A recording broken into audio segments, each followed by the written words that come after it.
thrilling in 2 years when you see the numbers, because they're building plants all over the country. They're all coming in because of tariffs. They don't want to build, they don't want to pay the tariffs. And if they build their plant here, they don't pay the tariffs. And they're pouring into our country, and you know about AI and you know about other, but the auto plants, you know, that's the good old-fashioned stuff that I love. The auto plants are pouring into the United States of America. They're coming from Mexico, they're coming from Canada, and they're coming from Europe, all over Europe. And it's been pretty amazing. So factories are booming. And when they actually open, you know, right now they're booming in terms of construction. This is something given to me by Mark Zuckerberg. And you'll see this is AI now. These are, I never understood. I said, well, you know, because I built shopping centers, and for $50 million, you can build a very nice shopping center. So I never understood when they said 50 billion for a plant. I said, what the hell kind of a plant is that? But when you look at this, you understand why it's 50 billion. So this is one he's building in Louisiana. That's Meta, Facebook, as people understand it to be. But look at that, that's the size of Manhattan. So that's superimposed over the island of Manhattan. It takes up a big part of Manhattan. I think they say 81% of Manhattan. So these are big things, and they're going up. A lot of them are going up now. I don't know that big. Actually, Mark is building 4 of them, and others are building similar places. And when these things open up, I'll tell you what, our country, we're leading China now in AI, substantially leading China. And the reason is because we're letting them build their own electrical facilities. We would need double the energy that if you take all of the electricity that we produce right now in this country, you'd have to multiply it times 2 or maybe 3 times. So 3 times more than we have right now for everything, to operate your toaster and everything else, okay? 3 times more. And the way we are able to succeed, because China goes out and builds these massive plants. They're right now building 58 coal, in this case, almost all coal-fired plants. And coal is back with this country too, by the way. You know, there's a reason they use it, because it's good. It works for them. And we call it clean coal. We don't call it coal. We call it clean, even very clean coal. But we have coal going up. We have nuclear going up. Nuclear is very much in vogue now. It's safe and inexpensive and great. We don't allow windmills. We're not allowing any windmills to go up. I mean, unless there's a legal situation where somebody committed to it a long time ago, we don't allow windmills. And we don't want the solar panels that I was speaking with the secretary about, because they take up, you know, thousands of acres of our farmland. You see these big, ugly patches of black plastic that comes from China. And the solar is, you know, I like solar in some ways, but for firing up your big plants, it doesn't work. It's very unstable, but it really takes up your farm. The farmers are saying, you know, they're building these massive blotches in the middle of the fields all over the country. It's so crazy. It's so crazy. So we're not heavy into that at all. And windmills, we're just not going to allow them. They're ruining our country. They're ruining everyone. If you look at, I hate to mention countries, but you look at the UK, what's happened at UK, they have energy costs have gone through the roof. It's because of wind. They want to do everything, close up the northern parts of the country. They have oil that's tremendous. And they closed it up, and they've been building windmills all over the place. And I tell them, you're my friends, but man, you're going to have a bad awakening very soon. It's going to be very bad. They're ugly, they don't work, they kill your birds, they're bad for the environment. And if you look at them from a house, your house is worth less than 50%. So I'm trying to have people learn about wind real fast, and I think I've done a good job, but not good enough, because some countries are still trying, and they're destroying themselves. Those are countries that are really destroying themselves. I hope they get back to fossil fuel, because right now, Chris, whether we like it or not, fossil fuel is the thing that works. And then you can add nuclear with it and other things, but fossil fuel is what works if we're going to fire up those big monster factories. But if you look at comparing everything before I took office, domestic auto production is up 18,000 cars a month. And we haven't even started yet, because a lot of these plants aren't built. It's up 18,000 because Ford, General Motors, and a couple of others Stellantis, they're taking their existing plants and they're, as quickly as they can, they're adding on to them. So when their plants open, because they're building big, modern, beautiful auto plants, but think of that, we're up 18,000 cars a month, and essentially all they've done is try and utilize their space correctly as their big plants open up. It's going to be, I hope they remember that it was this way. I hope this table gets a lot of the credit for what's happening. It gets all of the credit, because this would have never happened. We were going out of business in every way. We were losing. All the car plants were leaving this country. Now they're all coming back in, and they are coming from Canada, and they are coming from Mexico, but they're coming from Germany. They're coming from all over the world. Domestic steel production is up by 100,000 tons of steel a week. We have a 50% tariff on steel, aluminum, and various other things. Copper just got brought into the picture, and that means people are going to want to make steel here. We just made a deal with U.S. Steel. As you know, we have an outside company come in, spend $17 billion on building new plants, new everything. It's great, and it stays right here in America. So we're doing amazingly well on steel, and domestic oil production is up by more than 300,000 barrels a day. That's a lot of barrels, and you're going to be talking about that in a second, I think, Chris and Doug. These two people have done a fantastic job, and we have the oil price down to about $62 a barrel. So just so you understand, because a lot of you like to talk about costs and prices, but I watch so much fake information. Product costs are down. Energy is way down. Energy brings things down. You know, with energy, that's what happened with Biden. He stopped our program, and then he went back to it when he realized that it looked like you're going to be paying numbers that nobody's ever seen, like $7 a gallon. You're going to pay $7 a gallon. They were up to $7.5. So then he immediately went back to the Trump plan that they terminated, but it was too late for them. It was too late. They blew it. They had a great thing going. I gave them something great, and they blew it. Since the inauguration, we've created over 500,000 new private jobs, and if you notice, when the numbers come out, government jobs are going down and private jobs are coming up, and that's what really fuels the country. It's easy to hire people and pay them for doing something that maybe is not very productive, but government jobs are down, actually substantially down, and private jobs are way up, and these are the jobs that make money, create a better life. Meanwhile, we've reduced the number of federal bureaucrats by 84,000.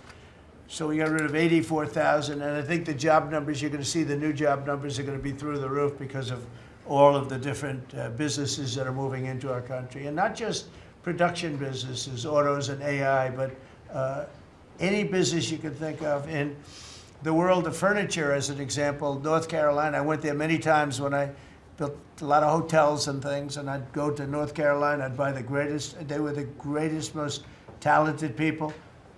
And then China came along and took all of those jobs away. If they would have tariffed them, China wouldn't have taken any of the jobs. We had presidents that, honestly, and I like some of them, but they didn't know what the hell they were doing from a business standpoint, from running the country. And North Carolina, the most talented woodworkers that you've ever seen. I'd be there and I'd watch them. I'd say, I'd like to have a rail in that chair. Maybe can you fancy it up a little bit? How about this, sir? And they'd hand me a thing. It was like they were artists. They were unbelievable.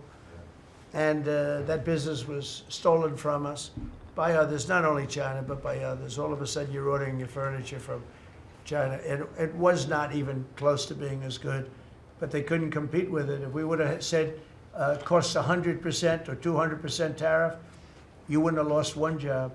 It's so sad. But we're going to rebuild North Carolina furniture and other places, South Carolina too, to a lesser extent. They make furniture. But furniture, we're going to put a very substantial tariff on. We've already announced it. It'll be done pretty quickly.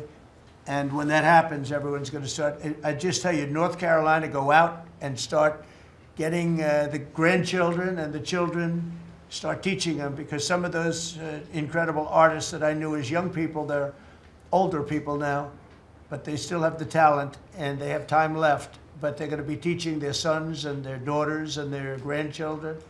And it's going to be a beautiful thing to see. It's going to happen like magic. It's going to happen without question. It's not like, gee, I hope it happens. It's going to happen. The results of Ford that just announced it's going to create 4,000 new jobs, American jobs. Hyundai, 14,000 jobs. General Motors is moving production of the Chevy Blazer and Equinox from Mexico back to the United States where it belongs. Don't forget, we lost 55% of our auto production over the last 35 years. 55%. We were the auto capital of the world. Like there was nobody even think about challenging us. We lost 55% of it to Mexico, Canada, China, a lot to China, and other countries. And it's all coming back. We will be bigger. A couple of years, we'll be bigger than we ever were.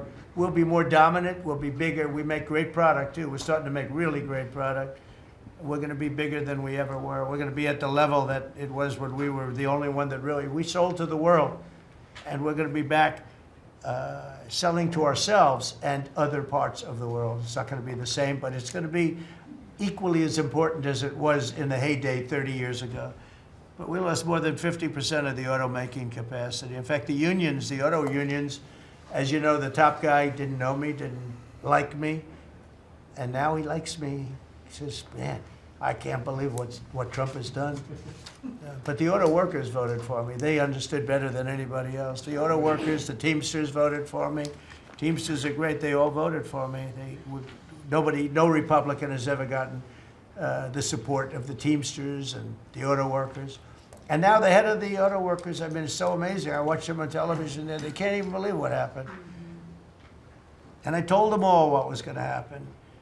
We secured new market access for American agricultural exports all over the world. Our secretary is doing a great job. Thank you, Brooke. And we have negotiated historic trade deals with the United Kingdom, China, Indonesia, Vietnam, the Philippines, Japan, South Korea, who was here yesterday, and the European Union. Foreign nations are now paying hundreds of billions of dollars straight into our treasury, and numbers that nobody's ever seen before. As you know, we made trade deals with a lot of countries, and many of those countries, just to be able to sit at the table, are paying us hundreds of billions of dollars. We made a trade deal with the European Union. They were rough on us for a long time, and now we have a very good deal. We made that with them. Trillions of dollars is coming into our country, trillions, far beyond billions. Our energy product. Energy is great. We have more than anybody else, so we're using it. But the European Union is a done deal, and Japan is done. And, I heard there was a problem with South Korea, but we met yesterday, and they're done. We didn't do anything. We just kept the same deal. He honored the deal. They wanted to see if, well, I don't even want to say it, but they wanted to see if they could do something. But they honored the deal, which is nice. And we cut the previous record-setting trade deficit, I hear just came out. We cut it in half already. We haven't even said, we've only been here really for a few months because, you know, it takes you a little while to fix up the Oval Office and do those things. prepare for the battle, right?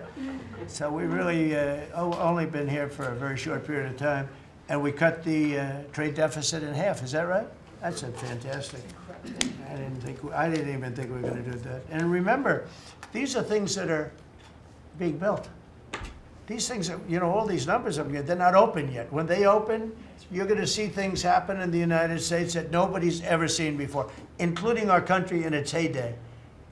And I had the greatest economy in the history of our country my first 4 years, despite COVID, which was a very unfortunate situation for the whole world. We did a great job with it, never got the credit for the job we did. Operation Warp Speed, people say, is one of the greatest achievements ever in politics or in the military, because it was almost a military procedure. But everybody, including Putin, said that Operation Warp Speed, what you did with that, nobody can believe it. And we did a great job, but it was a horrible, horrible pall over our country. We had a very dark cloud over the world. That was a very, very bad thing that came out of Wuhan, which I said it came out of Wuhan. That's where it came from. And China suffered greatly, but everybody did. But we did a good job with that, as good as you can possibly do, and we came back, and now we're stronger than ever before. If I didn't win this election, this country was gone. I'm telling you, economically it was gone. None of the things that we're talking about would have happened. The whole world was robbing us blind. Friend and foe, they were stealing our jobs, our money, our factories. They were stealing everything. We would have been a shell.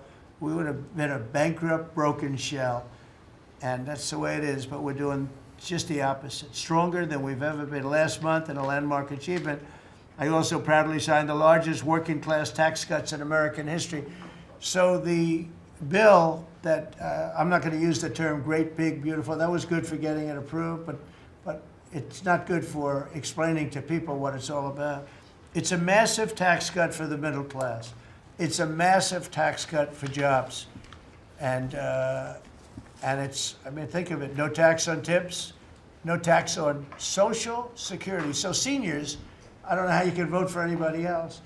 And, you know, just think of that, and no tax on overtime. So you work overtime, you don't have to pay tax on overtime. That's good. The Democrats don't know what they're going to do. So they have, like, this soundbite. You know, they have all these sound bites. They send it out. I don't know. Some guy sends out a word, and everybody uses it, including the fake news. Some of you are here right now. I'm looking at you. And it's death. They use the word death. No, it's actually life. It's almost like a newborn life. It's not death. That's their soundbite. The bill is death. It's not. We strengthen Social Security. We strengthen Medicare, Medicaid. The job we've done on Social Security is, if the Democrats got in, Social Security is over because the country's going to fail. There won't be any Social Security. And I made that pledge to you. We're going to take care of Social Security, Medicare, Medicaid, and we're doing that in spades because the country is becoming so successful again. And it hasn't been this successful. I think in the end, it will never have been this successful. I don't think it'll even be close with what's happening. Every American is seeing a tax cut as a result of the bill. The average police officer will keep an extra $1,000 a year at least in overtime, and the average waiter or waitress will keep nearly $2,000 extra in the fact that they would have had to pay that kind of money on tips. And I never realized that the government was so strong on that. But waitresses, waiters would tell me that the government would go after them. Like, it was horrible. That's how it all started with me. It just was incredible. And the biggest thing was, again, the $4 trillion that they found. They said, well, that was nice. They should have announced it. I could have told them that. And I don't know. It should be simple. But a lot of people didn't understand it. Actually, a lot of good people didn't understand it. But now they're saying, you know, Trump was right. They'd never seen anything like this. And I don't know what it is, Scott. They didn't understand what we were trying to explain to them was going to happen. Everybody's moving back to the United States because they don't want to pay a tax. If they're not here, they have to pay a tax. And it didn't seem that complicated, but it's working at a level that nobody can imagine. You know, this is working $4 trillion, but that's a big number. It's a number that nobody ever heard of before. But $4 trillion is exciting. But that's nothing compared to what's happening, because these places haven't even opened yet. Some of them haven't even started hiring yet. They're under construction. So it's construction jobs, but it's not the big number, and the big numbers, when they open, they're going to be very successful. It's a revolution. We're also working on things to ensure that the awesome power of artificial intelligence is used to benefit all Americans, including American workers and also American children. In that spirit, our wonderful First Lady has just announced a presidential AI challenge. It's going to be a very good challenge, I can tell you. She's put her heart into it, which will inspire the next generation to stay on the cutting edge of this vital technology. This is the new internet, the new computer, the new television, the new everything, all put together in one. This is why when I show you a picture like that, I mean, I show you this. This is a factory superimposed over the island of Manhattan, and you have many of them being built right now. all over the country, or soon to start. Some of them have started. This one has actually started. That's in the great state of Louisiana. But the First Lady is working very hard on this, and it's an important initiative. And Melania, when she puts her mind to it, nobody can do better. There's nobody. So every young person should go to AI.gov to learn more, AI.gov to learn more. And you'll see it's a great challenge. I think it's going to be a very modern kind of a challenge. It involves AI, which is very exciting to people. So I want to thank her. Raise a lot of money for children. We're putting America first, and we're going to be putting the American worker first. And you know, the Republican Party has picked up 4 million new people, 4 million. The Democrats have lost 2.5 million. Other than that, they're extremely happy. No, they're very depressed. They're very depressed. And their new box that they've fallen into is crime. There was a consultant on one of the shows this morning I was watching. I thought he was very good. He's a Democrat consultant. And he was screaming, no, no, don't let him do this to you. Don't let, it's another trap. It's another trap. What he's talking about, like men playing in women's sports. They said that's an 80-20. No, it's a 97-3. It's 97-3. Like transgender for everybody. They fought for it. They're still fighting for it. I saw a guy today, a politician that you all know very well, fighting like hell for men playing in women's sports. You don't understand. They're human beings also. Well, I agree they're human beings. But you can't have a 7-foot guy playing basketball with the women. You know, it's just one of those little problems in life. And we all have our place. That's okay. I've got my place too. But this guy's screaming, it's another trap. And this is the worst of all. He said, because this is crime. Trump is saying he's against crime and they're for crime. No, he's going, it was funny. No, it's a trap. Don't do it. And then I saw this poor, stupid Chuck Schumer, the guy. He looks like he's aged 100 years. And I don't like getting into looks. You know, looks don't mean anything, right? When you're in politics, looks don't matter. I look at Pam, I would never say she's beautiful because that'd be the end of my political career. Laurie, secretary. But I will tell you, this is the best of all. And they're going to fight me. Like this slob of a governor you have in Illinois. This poor guy got thrown out of his business by his family. I know the family. I was partners with the family. Nice family. I like the family. But he was no good. They threw him out. He's governor of Illinois. And he goes about Trump, we don't need his help. Chicago is the worst. These places are really bad. Crime in D.C. was the worst it ever was. You know, they make up stories. Crime in D.C. was the worst ever in history. And now, over the last 13 days, we've worked so hard. We've taken so many, there are many left, but we've taken so many criminals, over 1,000. I watched a man from Maryland who said to me, I mean, sir, you're the greatest president. You're doing an unbelievable job. What a great job. Governor Moore, has anyone heard of him? Mm-hmm. He's another hopeful for president. I don't think so. But I met him, and I didn't realize it was on camera. Did you see they caught him on camera? I was at a game, I don't know, like the Army-Navy game or something. And I met him in a hallway. And as usual, you do your job very well. One of these great cameramen had it on tape. But I met this gentleman. I never met him before. Sir, you're doing a great job. You're doing an unbelievable job. Thank you very much. But then he goes on television and says, oh, Trump is a dictator. He's a dictator. And a lot of people have been, so the line is that I'm a dictator, but I stop crime. So a lot of people say, you know, if that's the case, I'd rather have a dictator. But I'm not a dictator. I just know how to stop crime. And you would think that Illinois would have such a problem with crime, such a bad governor. He should be calling me, and he should be saying, could you send over the troops, please? It's out of control. It's out of control. In New York, it's out of control. Not as bad as Illinois, by the way. Not even close. in California, you would have not had the Olympics had I not sent in the troops. We sent in the National Guard. They did a fantastic job. We have the Olympics. We have the World Cup coming. I got them in my first term, and I was really sad because I said, oh, boy, I got them, and I won't be president. And little things happen. Thank you, God. Thank you. Little things happen. Think of it. You could ask Johnny. Johnny would tell you, he's the head of World Cup. He's a great guy, too, great commissioner. But he's the head of the World Cup. He said, Trump is the only reason we're doing this. And the sad part is that I was not going to have it. I would have to be, probably I wouldn't have even been invited to the game, depending on who's president, right? And I got that. I did not get 250, okay?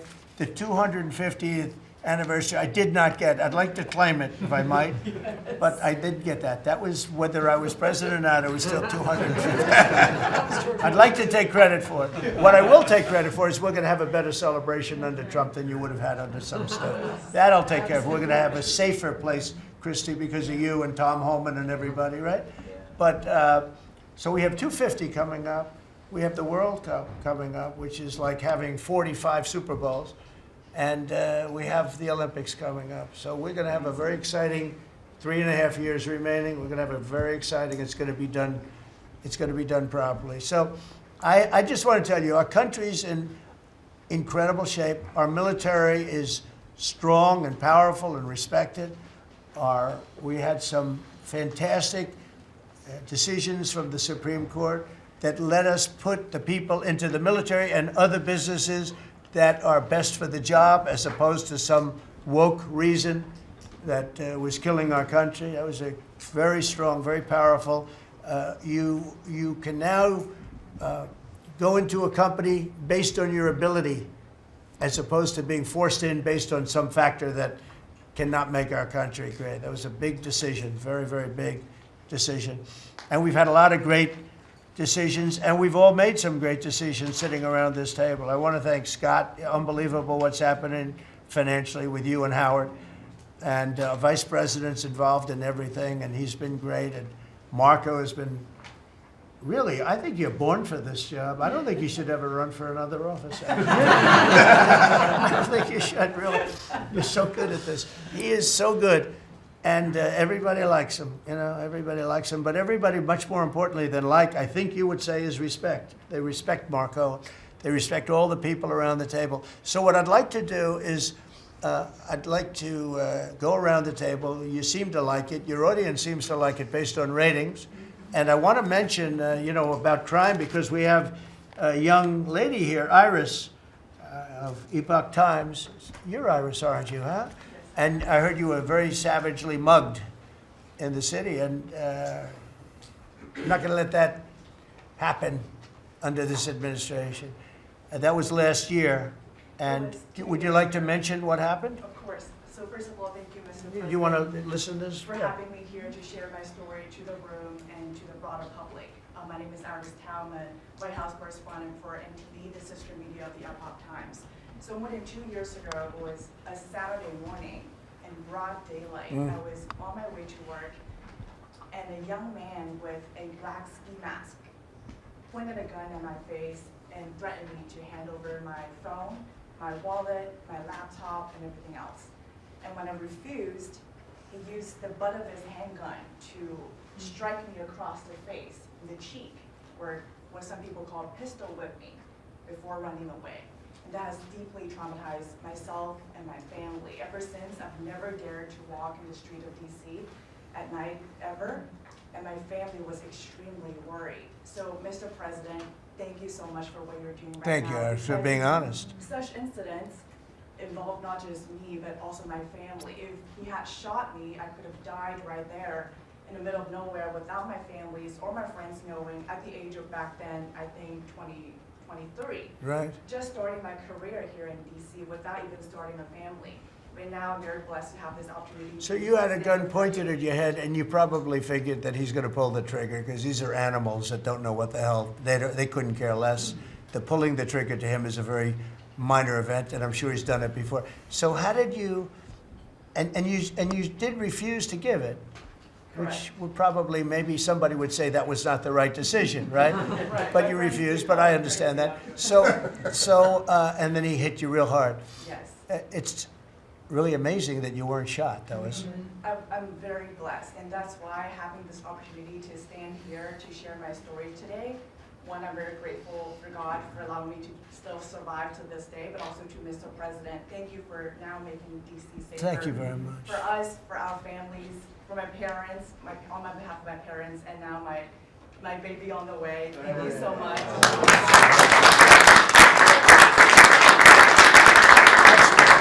And there are other reporters and journalists, good people, and you don't have to say it, but that have also been attacked violently. And not violently, too, but pretty badly. But, and I bet you see a big difference in the streets right now. And this is only 12 days, but people are telling me they're going out to dinner now. They haven't, I told the story of my friend, but I have a lot of friends that are going out to dinner all the time now in D.C., and they weren't doing it 12 days ago. They would never even think. One of my friends went out 5 times. It was 4 times the last time I told. Now it's 5 times. He said, I love going out to dinner, and restaurants are starting to open again. A lot of them closed because, you know, nobody wanted to go into a restaurant. Nobody wanted to get to a restaurant or even sit in the restaurant. But you see a big difference now, don't you? I do pass by Union Station every day on my way home, and I do feel a lot safer seeing the trucks right outside, seeing the National Guard troops members right outside. It does make me feel like I'm hopeful about DC again, and one day hopefully we can raise our family here. Thank you very much. That's nice. And those are tough troops, too. Those are not politically correct troops. We don't have politically correct anymore. We have tough guys, tough people, including some tough women. But we have tough people, and when you look at them, I'll tell you, they showed one scene where a bunch of Tren de Aragua guys, or whatever, maybe MS-13, maybe MSDNC, okay? Because to me, they're worse. I think they're worse. MSNBC maybe is worse than Tren de Aragua. Real scum, real dishonest people. But anyway, but they went into this gang. I think it was Tren de Aragua, Venezuela, and they weren't nice to this group of people. The gang was calling them sir. Yes, sir. Yes, sir. Get out of here. Get the hell out of here. You're no good. Get out of here. And yes, sir. Yes, sir. Yes. These are people that beat up people all day long, and they're calling these soldiers. That's what they are. They're real soldiers.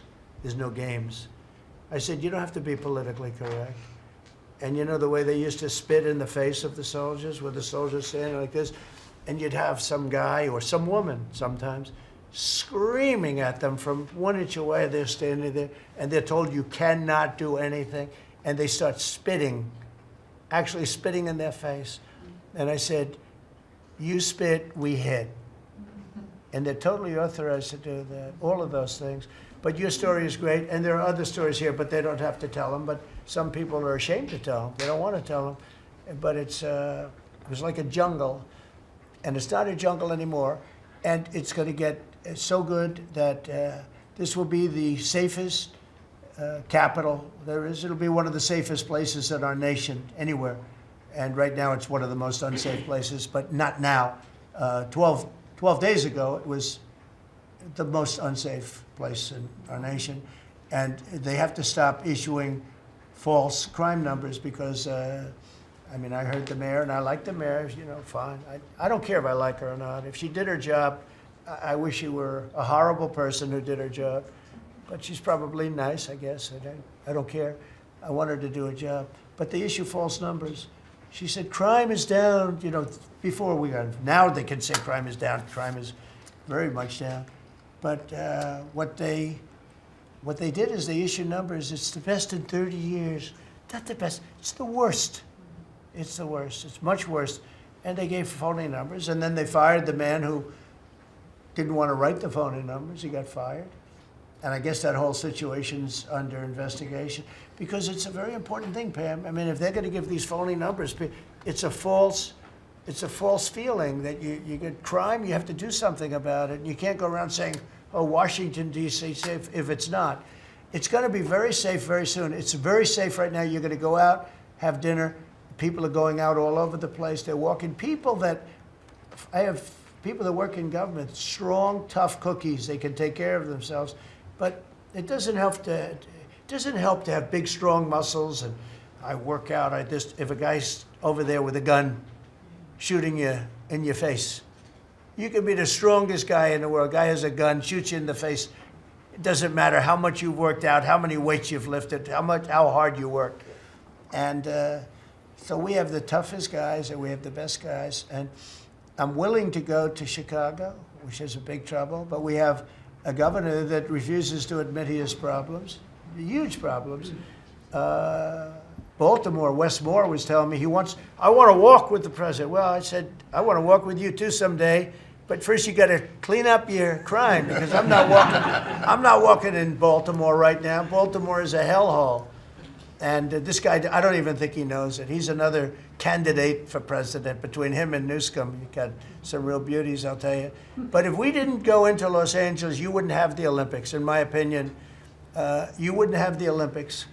We went in, and the sheriff, the boss, said, thank God they're here. You could see his tape. He said, we were not able to control what was happening. That was the sheriff. And he said it loud and clear. And, they're suing us for going in and cleaning up crime.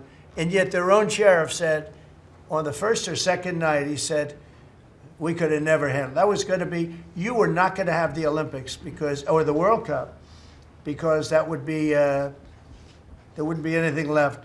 They shouldn't have lost 25,000 houses. The water was turned off from the Pacific Northwest.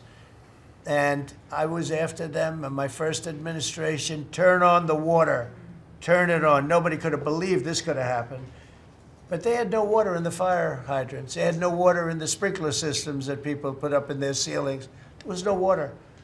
And yet we have tremendous amounts of water. They send it all into the Pacific Ocean, trying to protect a certain little fish. It's not doing well because it doesn't do well without water either. And it shouldn't be a protected because it shouldn't be a protected species. But I think that's actually just an excuse. I actually think these people are sick. There's something wrong. So we send hundreds of millions of gallons of water a day into the Pacific Ocean. They turn a valve, and the valve heads out, and we turn the valve back. I actually had to do it using force. We turned the valve back, and now they have water, but not as much as they should have, because they should, and I'm telling Gavin Newsom by this conversation right now, turn the rest of the water on. Turn it on. So things are done that are so sad in this country. Lack of common sense. I like to say the Republican Party is the party with common sense. We're smart, we're sharp, we're this to that. They're smart, but they're radical left people. And they can't help it. They're very smart, but they're radical left, and they're destroying our country, but they're not going to destroy it anymore. So we picked up millions of people in the Republican Party. They lost millions of people, and I think we're going to do very well in the midterms. And I just want to say one other thing, and that's medicine. The cost of medicine all over the world is much cheaper than the United States because for years the world pushed us around, including our friends. And you go to Germany, you go to England, you go to different places, and you go to a store, and it's sometimes 10% of what we pay in the United States because they said, nope, we're not paying any more. You charge the United States. This went on for 25, 30 years. And I invoked favored nations. I said, I want to pay the same as they're paying. And Bobby Kennedy is doing a good job, and Dr. Oz is doing a good job. And I asked them, I mean, other than the basics that they're doing on autism and other things, which we got to solve that problem because it's crazy what's happening, it's out of hand. But this is the most important thing that can be done is favored nations, Bobby. And we're not talking about a 25% cut or 50. We're talking about a 1,500% cut because people go to Europe to buy drugs and they come back with drugs, prescription drugs, normal, not, I don't mean the bad drugs, I mean prescription drugs, because you can buy them for 10%, 15%, 20% of what. So they're going to go up in price. And I told the countries, and I get along good with all of them. I mean, you could ask I get along good with all of them. But I said, you know, I told them, I said, you're going to go up a little bit because it's the world. It's the world. So more people in the world than we have. We're going to go down a lot, and they're going to go up a little. And it's called equalization. We're going to have equalization. So we pay the same price as the lowest drug sold anywhere in the world. And I think, Bobby, that's going to happen pretty soon. The companies are ready for it.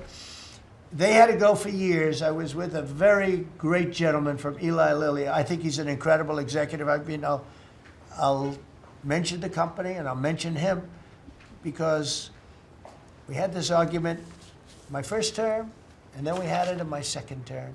In my second term, I wouldn't stop until I won the point, and he threw up his hands. He says, you're right, I can no longer defend it. I can no longer defend that a pill that's made by Johnson & Johnson in a factory, in the same factory in the United States versus a place in Europe or other places, including Canada, by the way, you could buy it for 10% or 15% or 20%, the cost of what we're paying. Where we'd pay 5, 6, 7 times more money. He said, it's the hardest part of my job, defending that. I'm not going to do it anymore. I'm saying that we have to get down to business. And that's a great company. He's done a great job, and I appreciated it. And it really broke the ice because they were sending, well, we have to do research and development. Well, you have to do it for Germany and all these other countries too. Well, they think the United States should bear it. I mean, I heard this stuff and I finally said, it's over. Now, you have to have somebody that can get these countries to do it. I told them, if you don't do it, we're going to charge you a 25% tariff on everything you send into our country. That's much more money than what we're talking about. Then we have to get the drug companies to do it, and they'll do it because we have tremendous power over the drug companies too. So we're going to get it done. I just hope we get it done fast, Bobby, because this thing should go fast. But we're going to get, the cost of medicine is going to be 1,000%. Think of that. Not 2%. And I'll just tell this last story.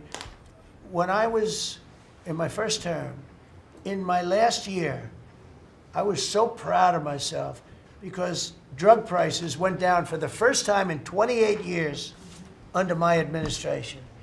You know how much it went down? 1/4%. And I was so proud of that. And I held a news conference, I think you'll be able to find it, congratulating myself and my administration because for the first time in 28 years, drug prices went down 1/4%. That little tiny, but it still went down. And I thought it was great. And then I realized, you know, it's a very complicated business and formula. You got to be very smart. I said, we're really getting ripped off by the whole world. The whole world is ripping us off. And what happened is I got on this kick. And I got the drug companies to agree. And I got countries to agree. And they're not agreeing because they think I'm a nice person. They're agreeing because I will put charges and costs and tariffs onto them that will be many times more than what they're going to be paying.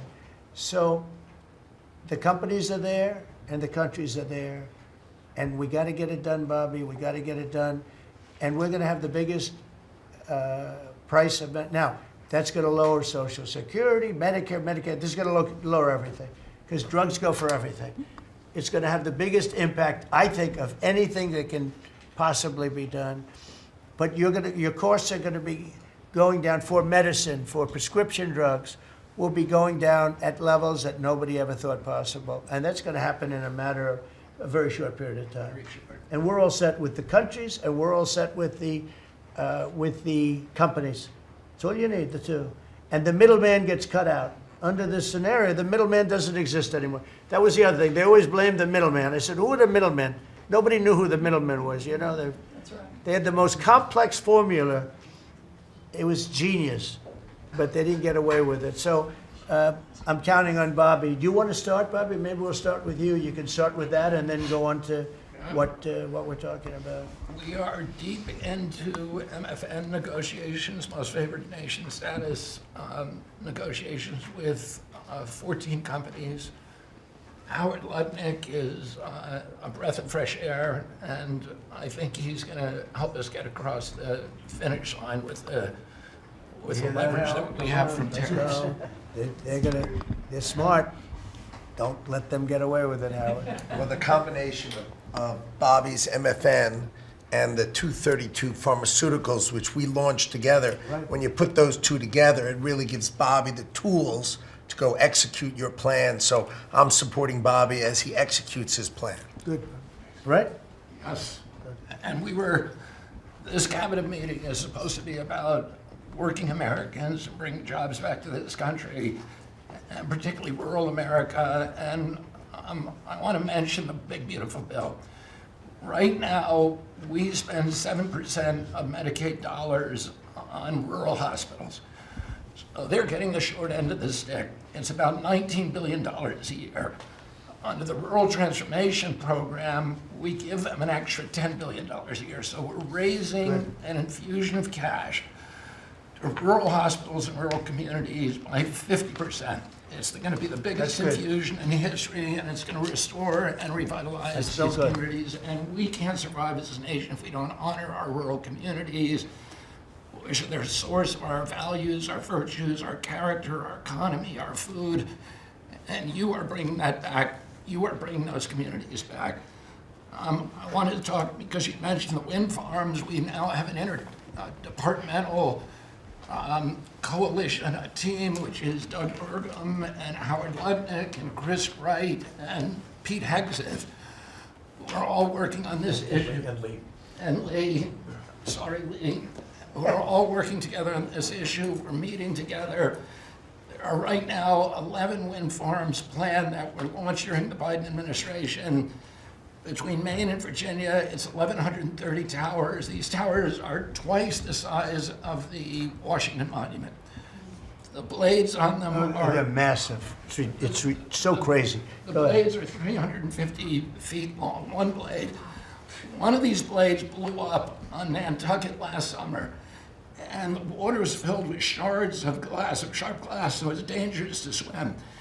They had to close the beaches, but they have indemnified themselves so the local communities can't sue them. None of these projects are bonded. If you build an oil derrick in the Gulf, you got to put a bond down. There's no bond for dismantling them, and that's one of the tools that Doug is now using to challenge some of these projects. None of the cost of energy from these projects is 39 cents a kilowatt hour. The average cost in this country is 17 cents per kilowatt hour. And natural gas is 3 cents. Right. So it is the most expensive energy. I've been representing commercial fishermen for 40 years. They are so excited about what you're doing, Mr. President, because their fisheries are being wiped out. As soon as they begin construction, the groundfish fisheries just disappear. The fish leave the area. They've killed 160 whales in the last 2 years. So they're wiping out the whale population, the Atlantic whale population, the big whales, the minkies, the gray whale, or the humpback whales, the right whales. And you are going to save the whales on the East Coast because of this. And you're going to save these economies that are based upon commercial fishing. I'll say one other thing about fishing. We are now, the South Asian nations are now dumping shrimp on our country. The shrimp is heavily contaminated. We just stopped a shipment that was contaminated with cesium-157, which is radioactive. They're farming these shrimps, and they use bactericides and antibiotics and all kinds of chemicals, and the shrimp are so contaminated that the European nations won't take them, so they're dumping them all here, and they're putting out of business. We have the most sustainable, highly regulated fishery in the world. What our fishermen do is a good thing. And all the trawlers in the Gulf and Alaska are being shut down because we're getting shrimp dumped here. So we have now increased FDA inspections of shrimp to make sure that Americans are not buying and eating contaminated shrimp and putting our shrimpers out of business. I talked just very briefly, we have an historic agreement on pre-authorization. We brought together 80% of the insurance industry, which has agreed to, for 80% of diseases and injuries, give immediate pre-authorization so that when you go to your doctor's office and he prescribes you a new knee or whatever it is, you will immediately know whether your insurance company is going to pay for it. This is an historic agreement. People have been trying to do it for decades, and we, because of your leadership, brought the insurance industry together and got them to voluntarily agree to do this.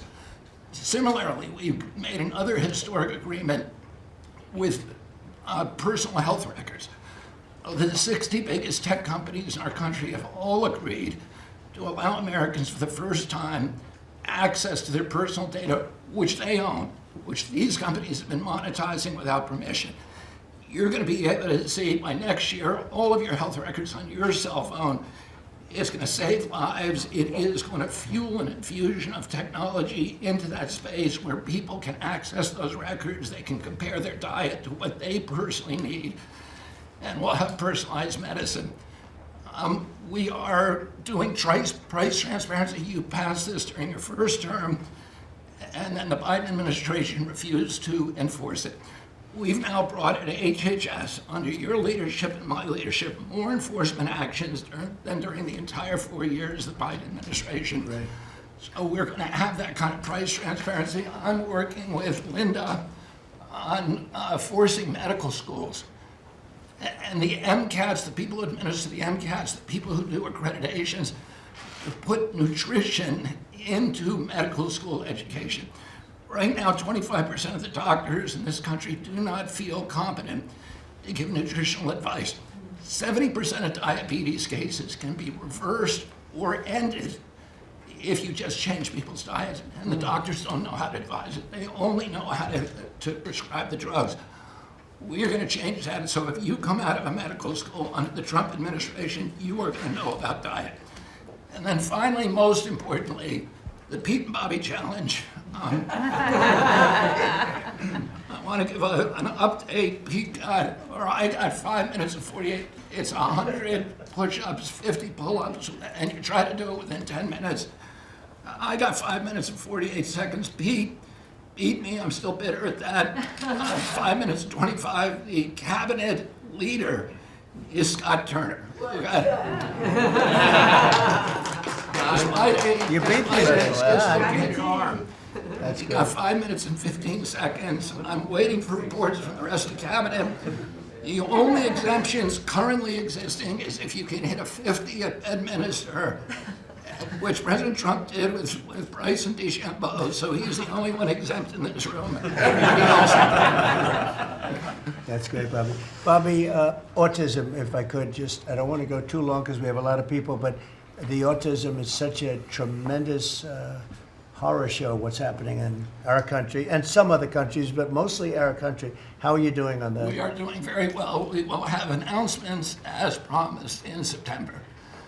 We're finding interventions, certain interventions now that are clearly, almost certainly causing autism. And we're going to be able to address those in September. It's such a big day. I'm looking forward to that day because there's something wrong when you see the kind of numbers that you have today versus 20 years ago. And those numbers, what are those numbers, Bob?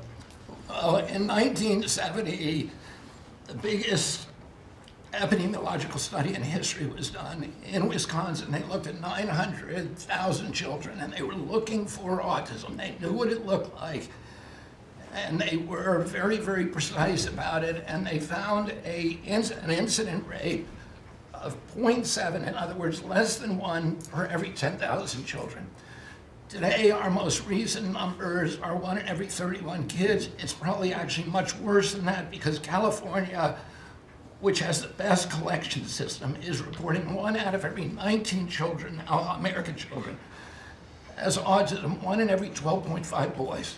So it's gone from less than 1 in 10,000 in 1970 to 1 in 12.5 boys Think today. of those numbers. So there has to be something artificially causing this, meaning a drug or something. And I know you're looking very strongly at different things, and I hope you can come out with that as soon as possible. We will. So 1 in 10,000, and now it's 1 in 31 or 34 or 12 if it's a boy. Can you imagine that? 1 in 12. That's for a boy. 1 in every 12.5 boys. It's not even believable that that could be. And that was 1 in 10,000 not so long ago. I've been hearing these numbers, that, and they get worse and worse every year. There's got to be something. I think there's nothing, including favored nations and everything else, there's nothing that can be, if you can find out the reason that that's happening, and I know we're gonna do some things, I think it's, We I will think, have that answer I think for we, you. I think we maybe know the reason, and I look forward to that press conference, to be with you on that press conference. That's gonna be a great thing. Thank you, Bob, you're doing a Thank you, great Mr. job. President. Linda, how about it? And we want nothing less than $500 million from Harvard. Don't negotiate, Linda. All right. They've been very bad. Don't Well, negotiate. Go ahead. All of that's working. Well, Mr. President, thank you very much. Since we are focusing today on Labor Day, and I know that Kelly and Lori are both going to echo some of the things that I'll say as well, we are really focusing, on our workforce. But what I'm finding with great joy around the country is that states really are being innovative and working more with middle schools and with high schools to make sure that we are having hands-on learning. There are pathways to jobs that are happening now. And if we see more and more of our community colleges working with our middle schools and our high schools so that high school students are graduating not only with a diploma, but a certificate that they have worked with, perhaps with a Toyota or another company that is coming in, public-private partnerships. And they're learning on the job so that when they graduate from high school, they're ready to go into the workforce, because we know with all of these wonderful jobs that are coming back into the country through AI, through just our normal jobs, we need electricians, HVAC operators, etc. If we don't have this training, we're not going to have the workforce we need for all these wonderful jobs. So governors are really excited about this prospect. I've been now to several states and visited community colleges and tech schools with governors, and they're just all on board for getting this done. I think it's one of the best things that we're hearing relative to the job market. So we're just kind of focusing on that for today. So we're bringing education back to the states, to put it in a more simple fashion. We're going to let the states educate our children again. And, we're rated out of 40 countries, we're 38, 39, or 40. So obviously, it's not working what they've been doing for the last 30, 40 years. And if you go back, the best are like Norway, Denmark, Sweden, some of the other, Finland, they're very highly rated. If you go back to just take a look at anything you want to do, you just look at us in the past. If we gave Iowa or gave Indiana or gave, and I don't say every one of them, a guy like Gavin Newsom's not going to do well. Certain states won't do well. But even California, you cut it up into sections. You have Riverside, you have this, you have that. You cut it into 5 sections. And, if you had a good governor, you'd be able to do well. But certain states will be able to compete with Denmark, Norway, Sweden, and everyone. It'll be just as good. So I figure you have close to 40 of those states. Mm-hmm. And then you'll have 10, you'll have 5 that won't be very good. You have 5 disasters, and we'll have to work on those disasters. But for the most part, we will have education that will go zooming up in those charts, just like we have in everything else we've done. And I think it's one of the most important things we're doing at this table. So bringing education back to the states where you have the parents running it, where you have the school boards, they're local. We have people running from Washington that have never even been to the state that they're in charge of. They've never even been there, and I don't think they care about it. So we want to close up the Washington buildings, sell the buildings off, let somebody else get rich with the real estate, because it'll be a crime-free city. By the way, speaking of that, anybody murders something in the Capitol, capital punishment, capital punishment. If somebody kills somebody in the Capitol, Washington, D.C., we're going to be seeking the death penalty. And that's a very strong preventative. And everybody that's heard it agrees with it. I don't know if we're ready for it in this country, but where you have it, it is, we have no choice. So in D.C. and Washington, states are going to have to make their own decision. But if somebody kills somebody, like you could have been killed, very lucky you didn't get killed, it's the death penalty, okay? Fantastic job you're doing. Thank you, Linda. Very much appreciated. How are you doing with the colleges, by the way? You're doing some pretty good work in terms of getting them to treat people fairly. Well, interestingly enough, since we've been negotiating with some of the Ivy League schools, I have presidents of universities calling every single week. They want to sit down and talk to us about all of the Sure. steps that they are taking because they would like to not come under the same investigative, program. And so it is having its desired effect. That's great. So if you fire a shot across the bow, the big guys, people kind of step in line and know you mean business, and we have teeth in these agreements. And I'm proud of the work that we're doing there. Well, they misbehaved, and some of these schools are getting billions and billions of dollars, and they misbehave, so that's it. And so one way or the other, we're gonna win that whole thing. It's gonna straighten them out, okay? Thank you, great job. Thank you. Lee, please. Mr. President, the Trump EPA has a special Labor Day message to America's workforce, especially our auto workers, our coal miners, our steam fitters, our pipe fitters, and the list goes on. See what a difference a year makes. A year ago, the way that the Environmental Protection Agency was operating, the choice was made to protect the environment. We would have to strangulate the economy. That's the way that the EPA operated for years. There was a binary choice. We had to choose one or the other. The Trump EPA completely rejects that. See, we choose to protect the environment and grow the economy.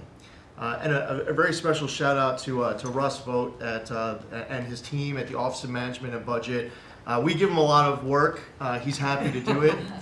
Dozens of different deregulatory actions. We just announced a proposed rescission of the 2009 Obama EPA endangerment finding, all of the light, medium, and heavy-duty vehicle regulations that followed. It is the single largest deregulatory action in the history of the United States government.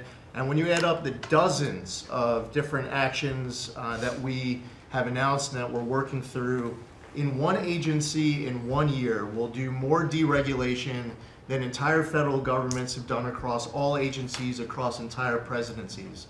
And what we are accomplishing would not be possible if not for the support of the rest of this team you've assembled around this table. The well-oiled, well-wired machine at the White House, led by Susie Wiles, and the DCOSP, the policy shop, led by Stephen Miller, they have been amazing to work with. I was just in Iowa with Administrator Loeffler, who made an announcement with Secretary Rollins to reverse the deratement on diesel exhaust fluid systems. Mr. President, you said you wanted water flowing faster. Working with the Secretary of Energy, we've done our part to do that, to get gas cans flowing faster, to stop that annoying start-stop feature in vehicles.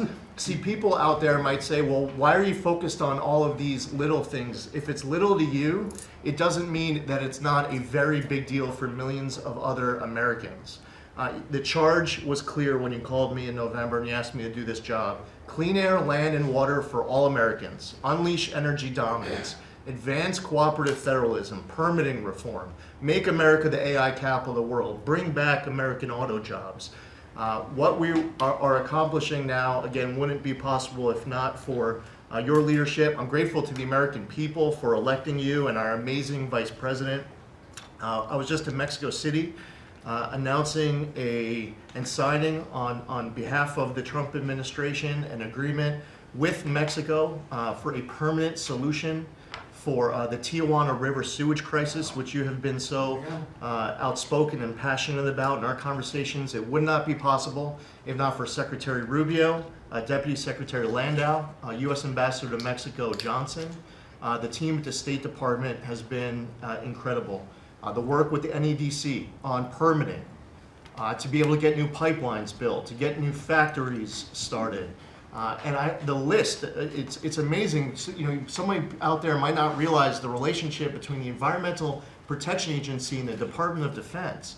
The amount of work with Secretary Hegseth and the Army Corps, from responding to the LA wildfires, to getting more water flowing in California, which is also something that Secretary Burgum is involved with, to helping the farmers, the ranchers and landowners to revise the waters of the United States definition so they don't have to go hire an attorney or consultant to tell them whether or not a water on their property is subject to federal regulation.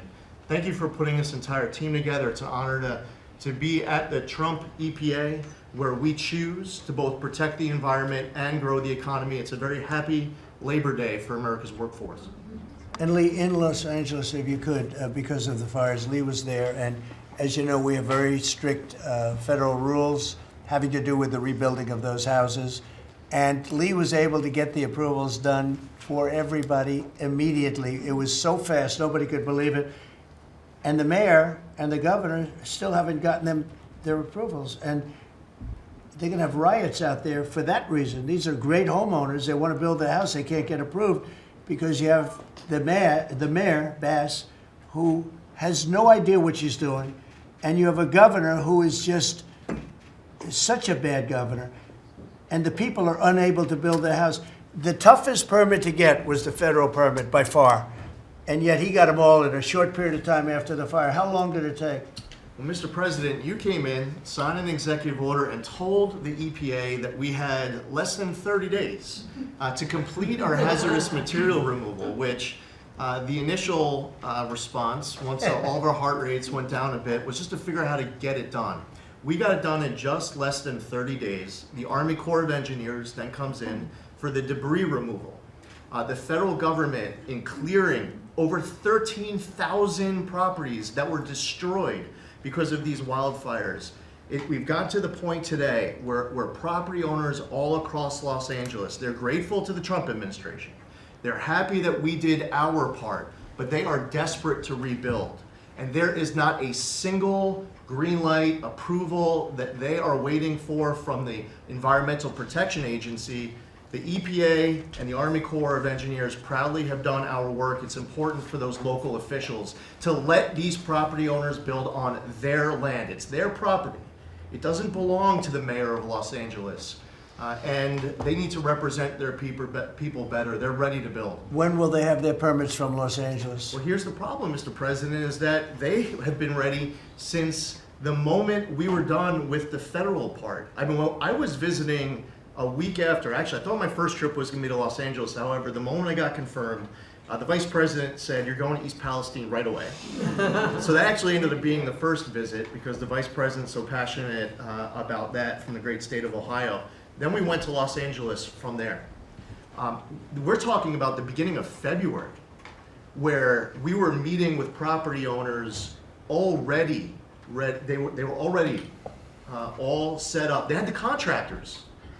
It was the beginning of February, and they were waiting for green lights from Los Angeles to be able to go onto their property and start rebuilding. Some of the same people who were waiting for a green light ready with the contractors at the beginning of February are still waiting now in the middle of August. Let these Californians rebuild. And they're talking about also taking away some of the properties and building low-income housing on those properties. They're going to have problems like they've never had before. These people don't know what they're doing. So we have all our permits. Everything the federal government has to do was done long ago. They should have been. I went to a town hall with Lee, but we were there, and the mayor was saying it would take 2 years, maybe 3 years to get this approved. I said, no, not 2 years, 2 days. They should have it in 2 days. And I toured the site, and I met 100 homeowners, all standing in front of this site a couple of days after the fire, and they were ready to go right then. They wanted to just build right then. And the city won't let them do it. Los Angeles, I don't think it's that they won't. I think they're incompetent, okay, to be honest with you. I think they just don't know how to go about it. It is so badly run by Newsom and by Mayor Bass. Mayor Bass, she was in Africa during the fire. She knew the fire was starting to rage, and she decided to take a trip to Africa. These people are they're just bad. You know, you talk about make America great again. They could never make America great again, but we are doing that. Congratulations, you found some interesting things, Tulsi. Sir. She's becoming a bigger and bigger star every day. She found a lot of good things. Go ahead. Thank you, sir. As we approach Labor Day weekend here, this is just such a great opportunity really to recognize your leadership as a true champion for working people. And I know we'll hear, as we go around the table here, how your focus singularly on putting the well-being and interests of the American people first is that common thread that we're seeing in your policies being implemented across your administration. For ODNI, number one, our focus is and must always be making sure that our intelligence community is focused on our mission, keeping the American people safe, secure, and free. We're doing great work on this front. I'll point out our National Counterterrorism Center, led by Director Joe Kent, are working across different agencies with Homeland Security, DEA, FBI, and others to catch terrorists, both those who are trying to come into our country, those who may already be in our country. They are finding the worst of the cartel bosses and making sure that they're not able to continue to wreak havoc and terror in our communities. Secondly, Mr. President, you have charged me with the mission of finding the truth and telling the truth to the American people. And we've exposed some of the worst examples of the weaponization of intelligence in the last several weeks. I will continue down that mission and that path wherever it leads. Transparency, telling the truth, is what will drive true accountability for the American people who deserve nothing less. And lastly, Mr. President, all of us are charged with being good stewards of taxpayer dollars. I've gone through a reorganization for ODNI that we've announced in the last week. We've cut nearly half of redundant, unnecessary functions within ODNI, saving taxpayers over $700 million a year. We will continue focusing on our core mission in keeping the American people safe, and appreciate your leadership and your focus on this most critical task. And you've also found many bags of information. I think they call them burn bags. They're supposed to be burned and they didn't get burned, having to do with how corrupt the 2020 election was. And when will that all come out? Mr. President, I will be the first to brief you once we have that information collected. But you're right, we are finding documents literally tucked away in the back of safes in random offices, in these bags and in other areas, which again speaks to the intent of those who are trying to hide the truth from the American people and trying to cover up the politicization that was led by people like John Brennan and James Clapper and others that have caused really immeasurable harm to the American people and to our country. Great job. Thank you. We look forward to hearing it. The public looks forward. Thank you very much. Administrator? Thank you, Mr. President. Well, everyone knows there's no stronger advocate for hardworking American families than you, sir. Thank you for the largest tax cut in American history for working families. The average family of four is going to save about $10,000 take-home pay more a year. And what we're seeing is an increase in the child tax credit, the increase in the standard deduction. Hardworking families are going to benefit from this bill, and small businesses. There's no bigger beneficiary than Main Street, because small business makes up 99% of all businesses in this country. I've traveled to nearly half of our states, 24 unique states. I've made 40 state visits. In fact, I was with our great vice president at a small business manufacturer in Georgia last week. I was with a trucking company in Ohio. I was in Michigan at a motorcycle manufacturer. The return of Made in America is going to be driven by small businesses, because 98% of all of our manufacturers in America are small and medium businesses, 600,000 factories that employ 5 million people. And as Secretary McMahon mentioned, this work-based learning that is going on in professional and trade schools is real. I've visited them from Utah to Maine to Georgia and seen this revolution in education happening. So small businesses need skilled labor. Now that you solve for inflation, for the taxes, every Democrat voted for a $4 trillion tax increase on the backs of hardworking Americans. And so you prevented that. And now we've got fair trade. And thanks to Administrator Zeldin, we're seeing deregulation. I mean, this diesel exhaust fluid crushed farmers and construction and other heavy industry. So rolling that back makes a real difference for small business. And your domestic economic agenda is amplified through small businesses, which is why small business optimism is above its 53-year average, finally. Yeah. And so Main Street appreciates it. What Main Street wants now is a rate cut. They feel burdened by high interest rates. They would grow higher and expand more if they could, but the interest rates are really hurting them. And finally, I want to say thank you for your executive order on debanking. We're about to announce a major investigation on debanking. It happened to you and your family. It happened to me. It happened to thousands and thousands of Americans, and unfortunately, disproportionately on those that had conservative values, on Christians, on pro-life, on 2A businesses. And so we're going to be talking to the banks about that. The SBA operates the largest government business loan program in the federal government. We have a network of 5,000 banks. So we're going to be making sure that that never happens to anyone again. Great job. You're doing a great job. Thank you very much. Christy? Well, Mr. President, first of all, thank you for the opportunity to work for you. And you committed when you ran for president to make America safe again. And today, the average family and individual that lives in this country is safer than they've been in years because of what you've done. We've got 3 months in a row now with us still, helping us keep that border secure and make sure we know who's coming into this country. You've arrested and brought to justice hundreds of thousands of illegal aliens, but criminals that have perpetuated violence against American people. Sir, you've had 1.6 million people voluntarily go home to their home countries that were here in this country illegally. Because of your strong message and you enforcing the law, they decided to go home on their own so that they could come back the right way someday and be American citizens. But what I think is one of the most remarkable statistics is that under Joe Biden's administration, 88% of new jobs went to foreign-born individuals. Under your administration, 2.5 Americans have jobs today that they didn't under the previous administration. And they have those jobs because you created opportunities. You made this country safe. You opened up the economy. You enforced the law.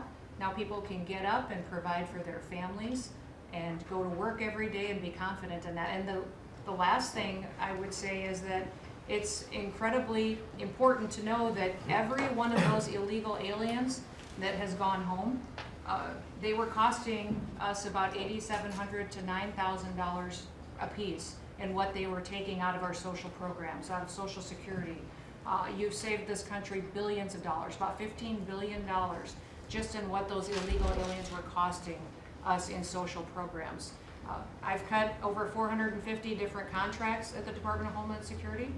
We're getting rid of corrupt ones that were not efficient for taxpayers, weren't focused on our mission of keeping us safe. And we've also renegotiated and brought in our biggest vendors that said you have to do better. And we've saved the taxpayers over $13 billion doing that as well. So we're continuing to be accountable to taxpayer dollars, but sir, focused on doing the mission of what you've committed, and that's to keep us safe and to make sure we put Americans first. Well, great job, and great job on the border. We had millions and millions of people coming in. To think 3 months in a row, 0. Incredible. That's some job. Thank Tom and everybody, and Pete, good job. Not surprised. Thank you very much. Chris, please. Yes, Chris. Sorry about that, Mr. President. Like Secretary Noem, I'm thrilled to be here to work with you on the simple platform you were elected on, which was to bring back the American dream, to bring jobs and opportunity for families across the country and to lower their costs so they can live their lives and expand the choices they have. You led off today talking about gasoline prices. I'll throw in diesel. If you correct for inflation, they're at multi-decade lows. This is a huge expense. This is a huge constraint on people's lives. We should celebrate that. Natural gas has become our main industrial fuel powering factories around the country. Natural gas prices are quite low in this country, and they're lower than in any country in the world. The reason for that is the United States produces 2 times more natural gas than the second largest natural gas producer in the world, and 4 times more natural gas than the number 3 and number 4 producers in the world. So you've opened up American opportunity and energy together with the work of Secretary Burgum, Administrator Zeldin, Secretary Lutnick, Secretary Rawlins. You know, we've made it easy to produce energy in America again, and those benefits are flowing. I could go on about this stuff forever, but let me talk about one specific area of energy, electricity. That's in the front of people's minds. When the day you were inaugurated, we get hold of all the data. We can look at the resource plans of utilities across the country. What you inherited when you arrived was a plan over the next 5 years to close 100 gigawatts of reliable electric generation. So that's 100 large power plants. Now that was offset with a plan to build 22 gigawatts of reliable electricity generation. Their plan was to close more than 4 times as much electricity generating capacity as they were going to build in that 5-year period.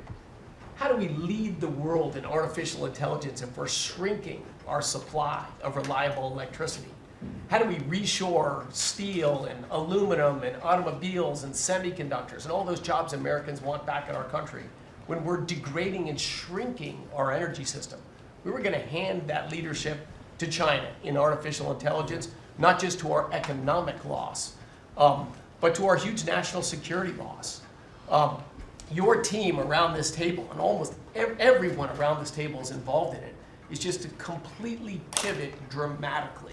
We're stopping the closure of all these plants way before their retirement date. Some plants get to their end of life. That's a small percent of the planned closures. Most of those were just political nonsense at the cost to American taxpayers. So we have rapid new construction of power plants under in the United States. We're doing everything we can with suppliers who build the equipment for these power plants. They've got to build their factories bigger to build power plants in America. People thought those days were past. We weren't going to build big things in America anymore.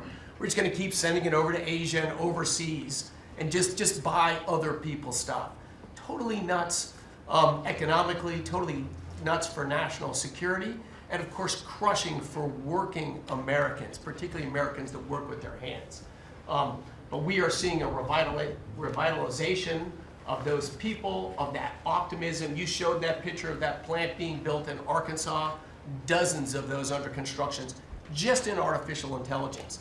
But the reshoring of steel, of aluminum, of plastics, of fertilizer, semiconductors. Like this, America's the land of opportunity. How did we get to become this awesome nation?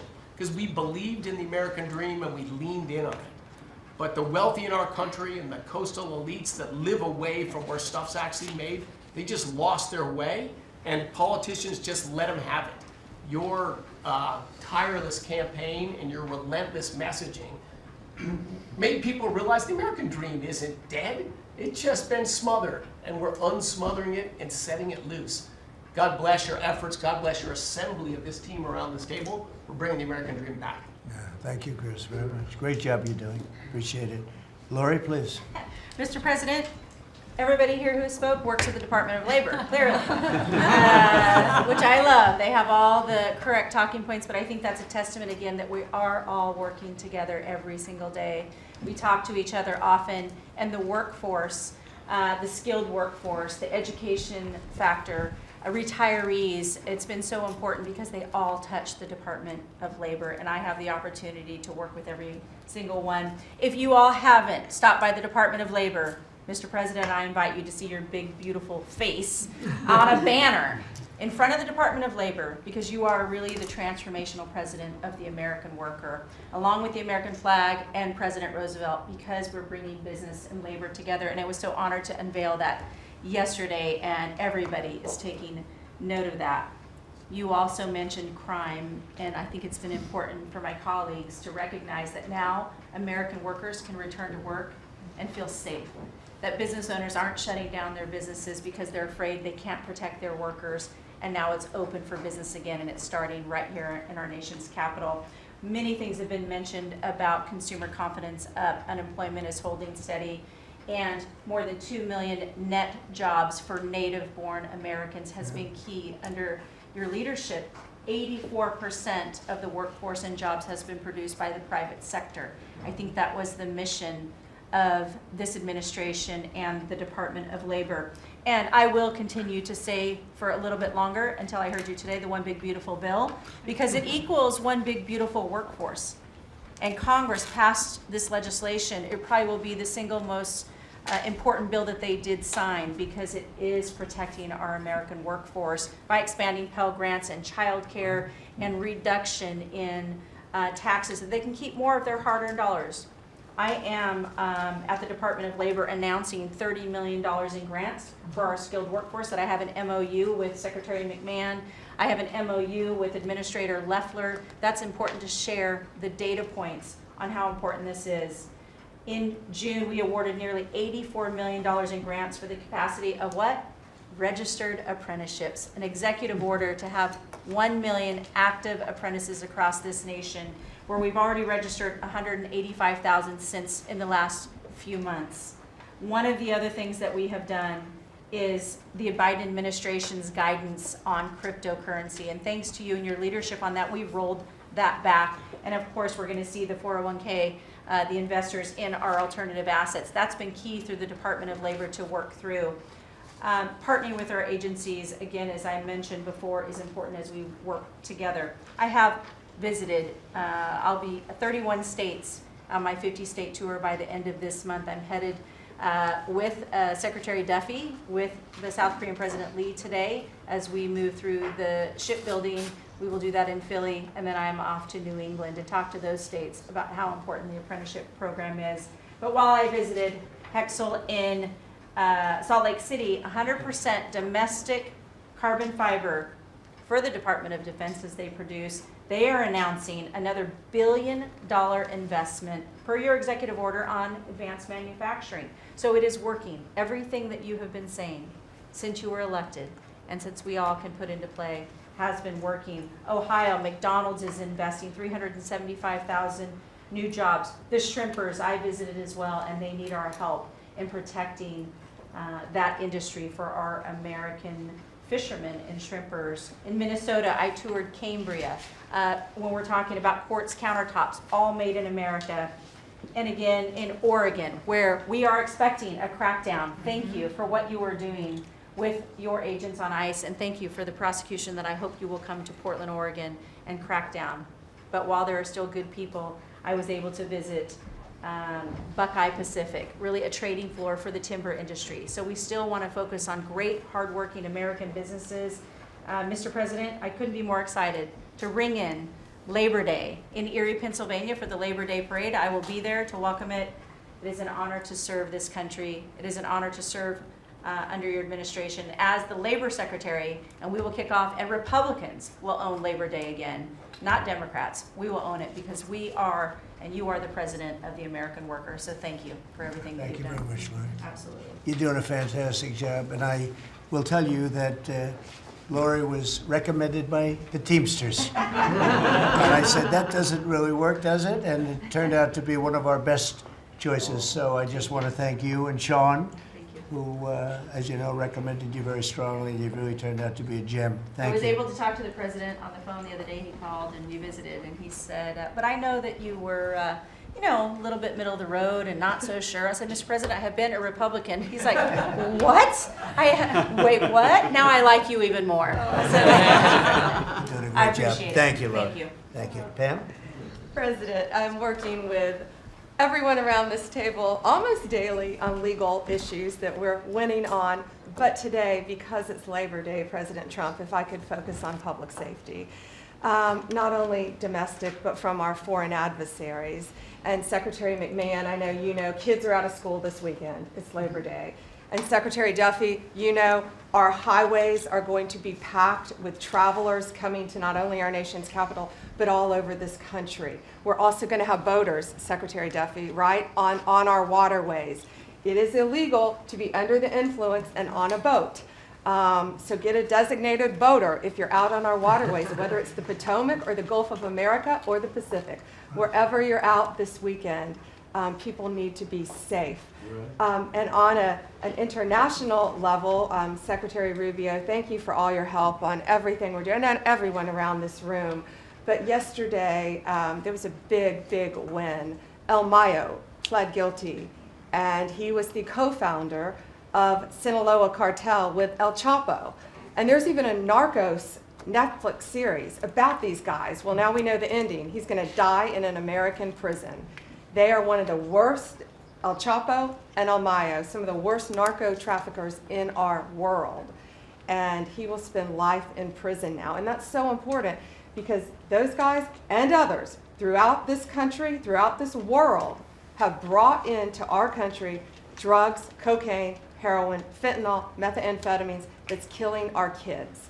And we have to stop that. And that's what you've been doing not only in DC, but around the country at your leadership. And over the weekend, parents need to know, with kids out of school, with people out on our highways and on our waters, do not take a pill from anyone you know, don't know. Do not buy anything on the street. It could be laced with something toxic. We've seen so many fentanyl overdoses. And when you were here in DC, we showed you pictures of some of the drugs that had been seized right here in DC. President, they were packaged for children. Packaged for children. And people are dying from these around our country. So thank you, President Trump, for your leadership and for letting Americans know that it's now a safe place to go. But parents also have to know, college kids have to know, to be vigilant and not take this trash. Because you could be thinking you're taking a Xanax, an Adderall, anything, and it could be laced with something very lethal. So thank you, President Great Trump. message, Thank and you, you've been President. fantastic this last 12 days in DC. The job you and your whole group has done is, All of us. everyone's talking about it all over the world. I hate to have to talk about that, but we have to.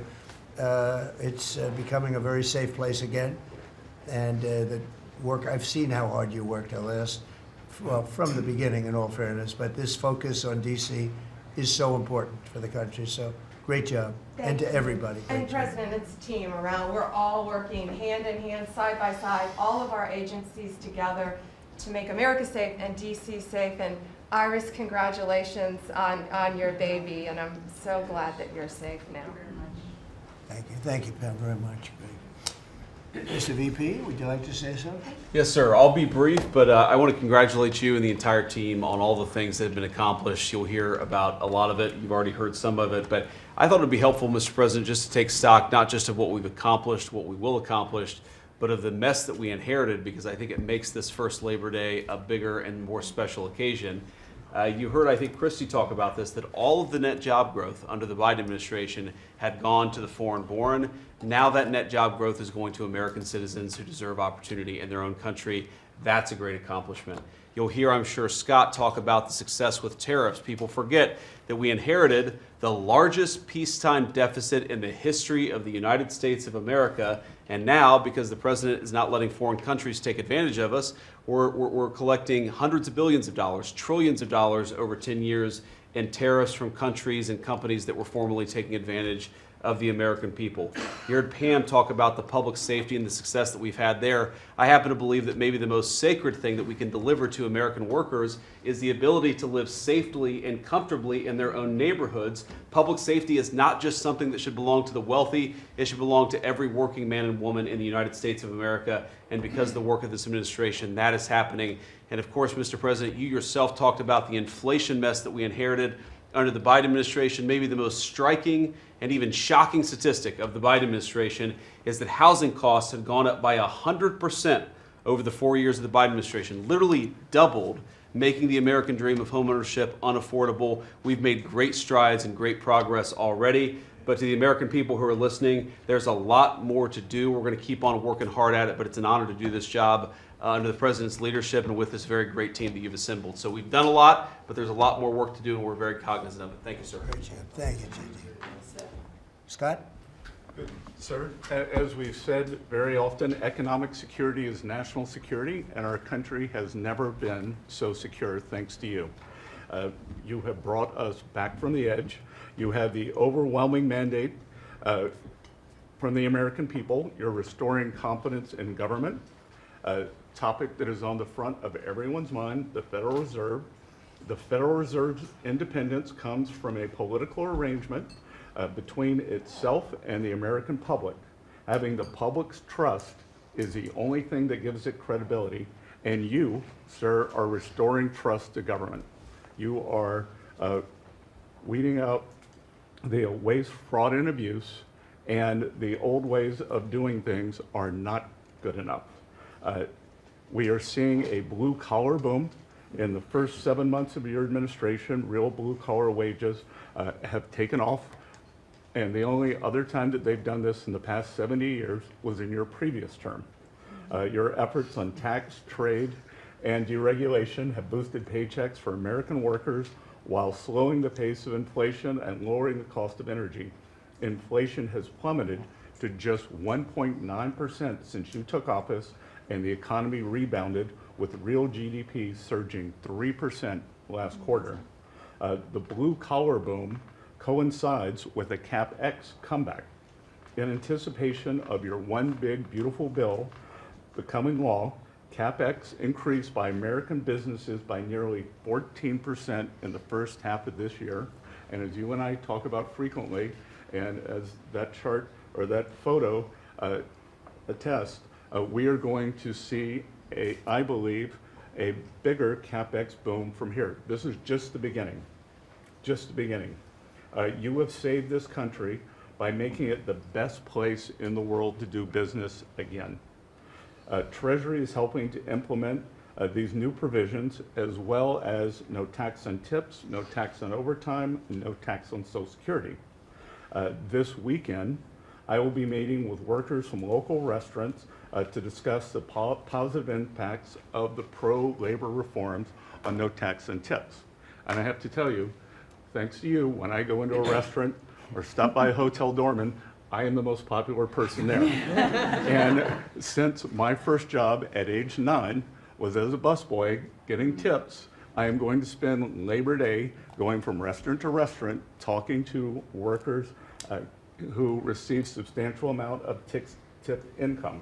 So I'll hear directly from them how your one big beautiful bill is increasing their take-home pay and making a big difference. Now, we can also talk, that is domestic. On the international front, you have leveled the international trading system whereby countries took advantage of us, and that's over.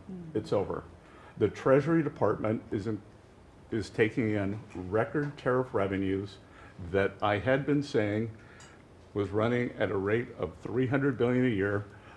You chastised me for saying that it's not, that number is too low. And as usual, you're right, that we had a substantial jump from July to August. And I think we're going to see a bigger jump from August to September. So I think we could be on our way well over $500 billion, maybe towards the $1 trillion number. This administration, your administration, has made a meaningful dent in the budget deficit. The average budget deficit during this term is 26% less than the last 12 months under Biden. And even the CBO, and we don't agree with CBO on everything, as you said, last Friday, on a summer Friday, had to admit that they believe over the next 10 years, the budget deficit will be $4 trillion lower than they had previously scored. $4 trillion. 3.3 trillion of tariff income, 700 billion of lower interest cost, and I would expect that number could go up from here.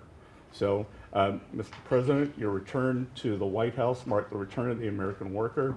Thank you for reclaiming Labor Day for the American people. You're growing the economy for everyone, especially the middle and lower income households who suffered disproportionately under the last administration. And it's an honor to do this under your leadership. Great job. You're doing great. Thank you very much, Scott. Brooke? Sir, I dropped my second son off at college last week. And I wasn't planning to say this, but just listening to everybody, I want to put a little bit of a personal touch on this work. He started his freshman year yesterday at Texas A&M, for all my SEC friends in the room. Thank you for saving college football, by the way. We're all very grateful. The country just feels different. It just feels different. There's such a optimism and a love. There's a faith movement going through, especially with our younger Americans.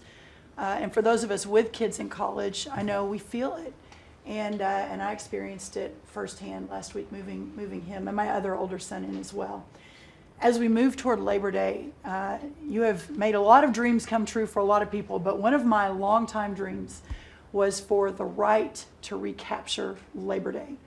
And I've been talking about this for almost 20 years and writing about it, that why are we ceding the day that we are celebrating the American worker to the Democrats? Because this is our day. Perhaps of any day of the entire year, this is our day. America was founded and fought for by fishermen and farmers and workmen and et cetera. The Genesis, the first book of the Bible, talks about the righteousness of work and the art of creation. And so to be part of this effort to represent the farmers, the ranchers, the agriculture industry at this moment in time, which I do believe we're in a revolution. 1776 was the first one, 1863 or so with Abraham Lincoln was the second. This is the third with Donald Trump leading the way. And we are saving America. And the idea that we are putting the worker, the very central component of the American dream, at the center of it is the reason that it is so. So at USDA, it continues to be my greatest honor to fight for the original American worker, whom I think the farmer is and what they represent. And as we are building new systems and new structures, as we have this year going to have the best harvest on record for our row croppers and others, what this team has done and is doing to open up those markets to ensure that these farmers can continue to return prosperity to rural America. I'll finish with this. This morning, we had a working group with 6 of our cabinet members. Bobby Kennedy representing healthcare, Linda McMahon education, Lee Zeldin deregulation, Kelly Loeffler small business, Lori Chavez Tarimmer labor, and Scotty Turner housing. And how you leading the way in your vision, how that will return the golden age to rural America, to the very fabric of our country. And whether it's better hospitals, better education, more opportunity, less government, better and bigger small businesses, better opportunities for our workers, and better housing, and of course the agriculture piece of that, through the big, beautiful bill, the bill, what it did, the greatest investment in rural America in history. And now the opportunity to effectuate that is, again, a game changer, a country saver, and what a joy to be able to do it under your leadership. So thank you, sir. Really good, thank you. Beautifully stated, thank you very much. Scott? Yes, sir. Thank you, Mr. President. I'm so grateful to be here to celebrate Labor Day with the greatest team in America. And it is football season, so I'm happy about that. But Mr. President, I want to say thank you for, as Brooke said, reclaiming Labor Day. And you've been a tremendous champion for the American worker. I come from a hard-working family, as many people around this table do. And so thank you for helping us to change the conversation. And I believe we are changing the conversation around the kitchen table. And as everybody knows, you know, my job is to steward HUD. And we have at HUD been very intentional about changing the conversation about the dignity of work and the dignity and the honor of family formation through work. And how the younger generation, when they see their parents work, how they're incentivized to work. And that, you know, America is not a welfare state, but America was built on small business. It was built on entrepreneurship. And so as it pertains to housing, we're being very focused on that, and even some that receive HUD funding to make sure, like our Section 3, when you receive HUD funding, that you are given opportunities for the most vulnerable Americans that you serve to have work, to have opportunities to work, to have work requirements. Work requirements are not a bad word, that's a great word. Time limits is a great word to incentivize people, able-bodied, able-minded people to work. And I believe that we are, under your leadership, sir, changing that conversation in America to where working is an honorable thing. And Secretary Wright talked about revitalization. Revitalization means to bring new life. And I believe we're bringing new life to America, Mr. President, through work and through all the jobs that people are doing around this table. And with the One Big Beautiful Bill, the most extensive tax break in American history, opportunity zones are now made permanent. And you know how passionate I am, and you are too, sir, about opportunity zones. And so this will allow us to continue to build affordable housing around our country. And Mr. Vice President, I'm coming your way. I'm coming to Columbus later this week and to see how we can continue to build affordable housing in our country with opportunity zones. And you know, 1 million people, Mr. President, were lifted out of poverty because of opportunity zones. $90 billion of private money was invested in opportunity zones, urban, tribal, and rural. And now that they've been made permanent, we're looking for millions more to be lifted out of poverty, $100 billion to be invested, hundreds of thousands of jobs to be created, hundreds of thousands of units of housing to come online. And so, sir, I sit here very excited about the future of this country. I'm very proud to be at this table, humbled to do so. And HUD, we're on a good path. So thank you for all your support and helping us, sir. Thank you very much. God bless you. And I want to give credit to Tim Scott, great senator from a place called South Carolina that we love, right? And Tim really came up with opportunity zones, and we did a good job of working with him, and together we created something that nobody speaks of very much, but it's probably the most successful thing that's ever been done of its kind. It's been amazing. So Tim Scott deserves a lot of credit for that. Okay? Thank you. Thank you. So Russell, go ahead. Thank you, Mr. President. And I get the opportunity to go hand by hand with all of these people as they move their deregs through the Office of Management and Budget. And I wanted to zoom out for a second. In the first term, you gave us a goal of 2 for 1. And then we outperformed it through your leadership. We came in at around 5.5, 6 for 1. And then as you're running for your second term, you put out a goal that when you put it out, I was thinking to myself, that's going to be a pretty ambitious goal. You said 10 for 1. Well, where we are right now, in just 1 month, in 1 year, basically 8 months, we are at 245 deregulatory initiatives planned by these agencies. That comes out to 30 for 1. So we are making incredible strides, and you know, as you're focused on the details of each one, I mean, these aren't small things. Endangerment finding is one of the most deregulatory things we've in the history of this country. NEPA reform, incredibly deregulatory.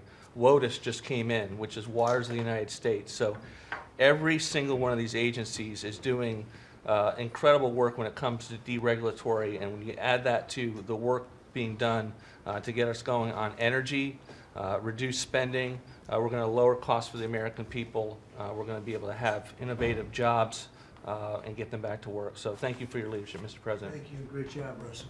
Appreciate it. John, central casting, I call him. He's central. Well, Mr. President, I'm grateful to be with everyone today, and as we're talking about jobs and workforce at CIA, consistent with your directives to all of us, we've embraced your mantra for a leaner, more effective, more efficient workforce. But at CIA, Mr. President, we had an additional challenge because, as you know, at times, our workforce had been misdirected. Its focus put on political narratives, some that even worked against you and always worked against the American people. I heard about that. But under your leadership and your direction, we have been focused back on the core mission of what CIA is supposed to be doing, which is to provide you and this entire incredible team around the table with a decisive strategic advantage in accomplishing your goals. And your success in that regard, the examples are clear and many.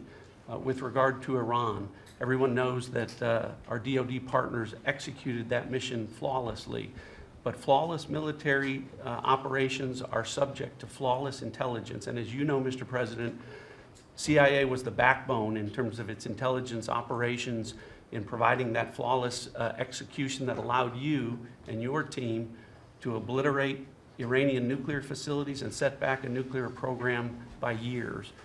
Likewise, with regard to your ability to prevent and to preempt wars between India and Pakistan, between Armenia and Azerbaijan, between Rwanda and the Democratic Republic of Congo, in all those cases, CIA intelligence supported you and your entire team in making that possible. It's not just you, it's the folks around this table, Secretary Besson, Secretary Lucknick, Trade Representative Greer, and their great successful negotiations on trade and tariffs, again, was a CIA workforce. working to enable them to accomplish your goals. So as we roll into Labor Day, I tell you that the CIA workforce at the Trump CIA is grateful to be focused on what it's supposed to be, which is helping you prevent and end wars and to make America safer. Thank you very much. You've been really fantastic, but I'm not surprised. I've known John a long time. I'm not surprised at all. Thank you very much. Steve, please. Mr. President, working for this government, for you, is the greatest honor of my life. I tell it to everybody, and I really do feel that way, and I thank you, because it's a privilege to go out there and represent you in your humanitarian effort, in your goals of solving conflicts all over the world. I think there were actually more than 7 conflicts that you've put to bed in the last 8 months. And I hear these, I travel all over the world. In Hostage Square, they talk about you reverentially. It's really quite amazing. I sometimes wish that I had a cam recorder with me and I could put you right there as I listen to it.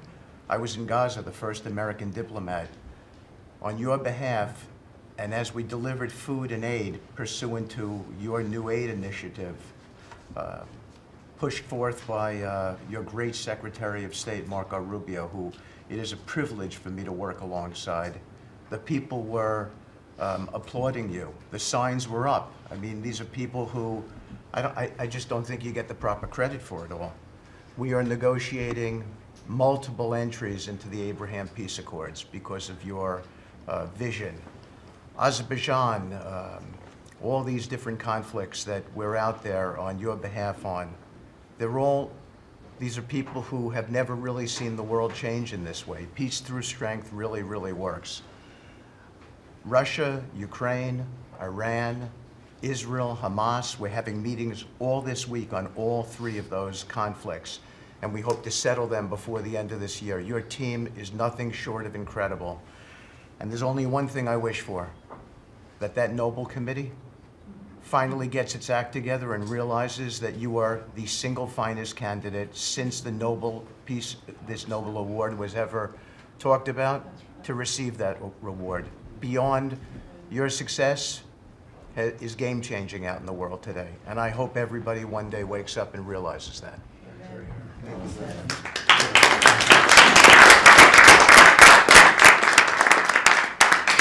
Thank you, Steve. Jameson, please. Mr. President, I like to think of Labor Day as the Trump trade policy day, because everyone around this table and everyone listening knows that one of the major reasons why American workers and organized labor voted for you is because of your trade policy and the policies you've had and advocated for 40 years or more. You have reset global trade policy in the past few months, and it shows that it's been working for American workers. When you look at President Biden, in the last quarter of 2024, median weekly earnings fell 2.1%. In the first quarter of your term, they went up 3.3%. And that's why we're doing the trade policy we're doing. It's to help the workers of the United States of America. And they're the best in the world, but they can't do it without a level playing field. And you have flipped the script. For many years, the other countries had high tariffs and high non-tariff barriers, while we were open to all of their labor and services and goods and capital. You flipped it. Now we have the tariffs, and they have lowered theirs and the non-tariff barriers. And we couldn't have done it without you and the leverage you've created. So between the tariffs and the deals, the hot streak continues for the workers of America. So thank you. Thank you very much. Really good job, by the way. He's a good negotiator. Very good negotiator. Thank you. Please. Yeah. Well, Mr. President, I feel like, as everybody here has talked about how great working with this team is and all, but I do feel a special need that you've given me the privilege of working with the best of America. I get to take care of the veterans. I get to take care of the veterans who Labor Day really finds its roots in, if you think about it. We wouldn't have Labor Day if it wasn't for men and women who would leave their jobs and go fight this nation's battles to keep us free and independent so that they would have jobs to come home to. And over the past few years, they've been coming home to many times a government that was keeping them back, holding them back, taxing them, regulating them. And now we have veterans who represent the bill, the big, beautiful bill, they're the beneficiaries of. And I get to see them all the time. because they're receiving the benefit, because they see the jobs, they see the care that they're being given. And these veterans can look at their country with pride, knowing that we're taking care of them, just like you told me to do. When your only statement you said to me, I asked you what to do, you said, go take care of my veterans. Well, that's what we're doing. One of the other things we're doing right now is, for many of you, I love to hear how you're deregulating everything, and I've worked from Congress and worked with many of you before. I get to do the same thing with the largest bureaucratic organization in the government. We're deregulating from the inside. And it's amazing to me because we have such a powerful workforce at the VA who really want to do good, but yet they kept tripping themselves up. They kept making their own, they'd take one step forward and put a regulation in that put them 3 steps back, and it always hurt our veterans at the end. We're taking that away. We're making community care again, Mr. President. We talked about this yesterday. We're making community care a part of our direct care system. So if a veteran wants to get into the community, they have our direct care, and they also have the ability to go into the community. Something that the previous administration decided they wanted to keep everybody inside because they thought it was a fiefdom they were building. I'm telling you, we're not building a fiefdom at the VA. We're trying to take care of a service organization that takes care of veterans. So how do we do that? We made best medical interest, where a doctor can send a veteran to the community a lot quicker without having to worry about miles and time logged and wait times. Just get them the help they need. We've actually expanded out, and it's made a difference in this regulation, and also unleashed a workforce that is now free of the collective bargaining agreements and other things that have kept them from being able to do the job of national security that they've been intended to. I'm actually giving them the benefit of the doubt to actually go be the workers that they're called to be, and that's what Labor Day is about. The VA is going to have the best workers. But just to let you know how that's working out, wait times at our hospital are going down because we're getting them into our hospitals or into community care. And then one for you, Mr. President, you heard about this a lot, and that was backlogs. At the backlog when I first came in, and I've said this before, in February we had over 260,000 backlog. That means over 125 days of not getting an answer. In just a little over 4.5 months, we've dropped that over 100,000. We're under 150 and heading down to historic lows. We'll be within the next month lower than any time under the previous administration at all. That means our veterans are getting the help they need. So when you look at it this way, we've opened new facilities. We've put new facilities in places where workers can get to. We've expanded out hours, over 1 million extra hours, so veterans, younger veterans in particular, can get off of work and bring themselves and get their appointments in after hours or on Saturdays. That's what it means to be in the Trump administration. That's what it means to take care of veterans. That's what it means for Labor Day, because you can't forget the ones who fought for us to be on this table today. And it's all because of what you've done and the progress that we've made. Well, you've done a tremendous job, and I hear it all the time. We have a 93% approval rating at the VA now. And you know what it was before? It was like horrible. So thank you very much.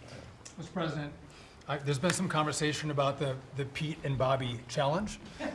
I would just note that I don't think Pete or Bobby could hold these sticks for 2.5 hours. Exactly. If they want that to be the challenge, so be it. But I think 50 pull-ups and 100 push-ups might be easy compared to the. You didn't have this problem with Biden. It was in and out very quickly. So kudos on Labor Day to the audio team that's holding the sticks. But Mr. President. It's pretty great to celebrate Labor Day with a builder who loves labor, who loves the men and women who have built this country, the people that sweat, that have great skills, they have grit. They do the dirty jobs of America that have made this country great, and you know them very well because you have worked with them. The great Trump projects have come from the very men and women we're going into this weekend to celebrate. We all want to claim Labor Day in our departments, but I'm going to claim this at DOT because roads, bridges, pipelines, shipbuilding, rail, passenger, and freight all fall under the great men and women who wear boots and make this country wonderful.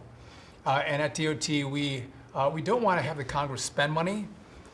We want to take the money that Congress gives us and actually deploy it and put these men and women to work building the great projects of this country.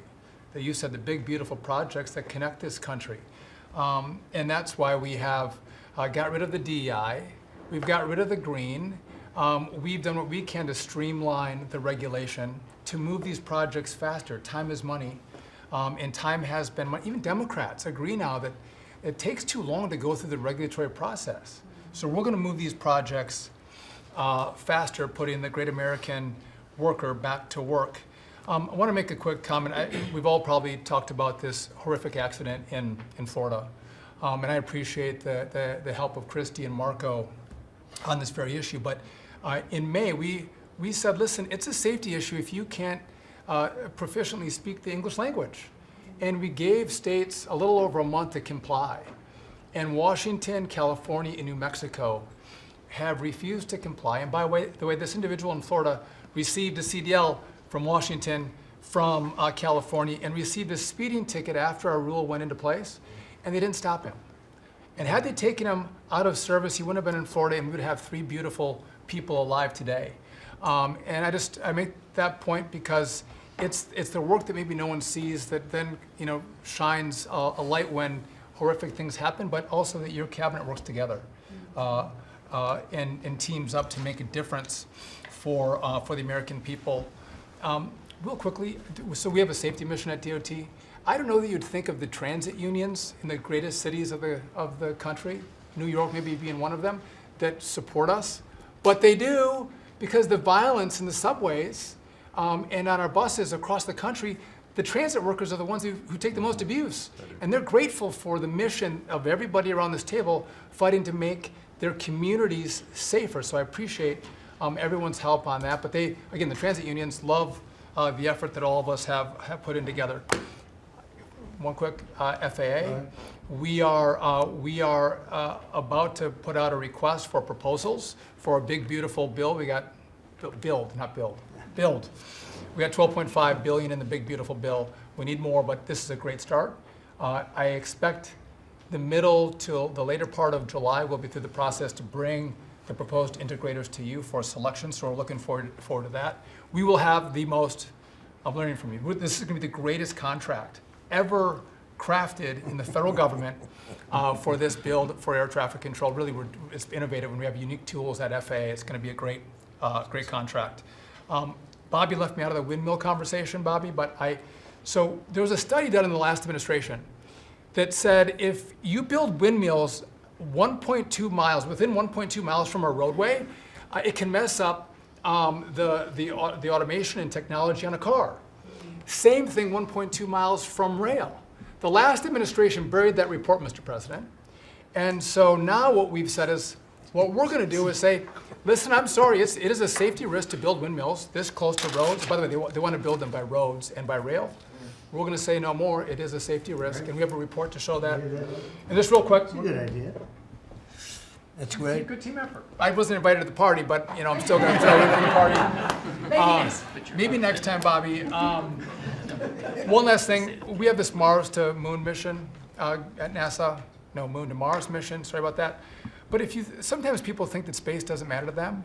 But if you look at every rocket that's launched, the machinists, the truck drivers, the electricians, the welders that build these rockets in the industry that has developed over the course of the last 10 years in space, it's truly remarkable. It's not just rich guys sending up rockets in partnership with NASA.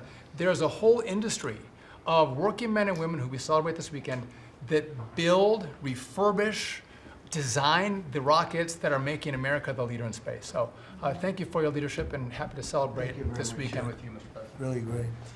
And he is doing a good job at NASA too, and we are, I think we'll have some pretty exciting announcements, and you enjoy it. And fun. I said, how about temporary? He said, well, can I go a little bit longer? He loves it. He loves it, and he's doing a really good job. Thank you very much. Appreciate it. Howard, please. So, making America great again is one of the key statements, and people don't always understand what you mean.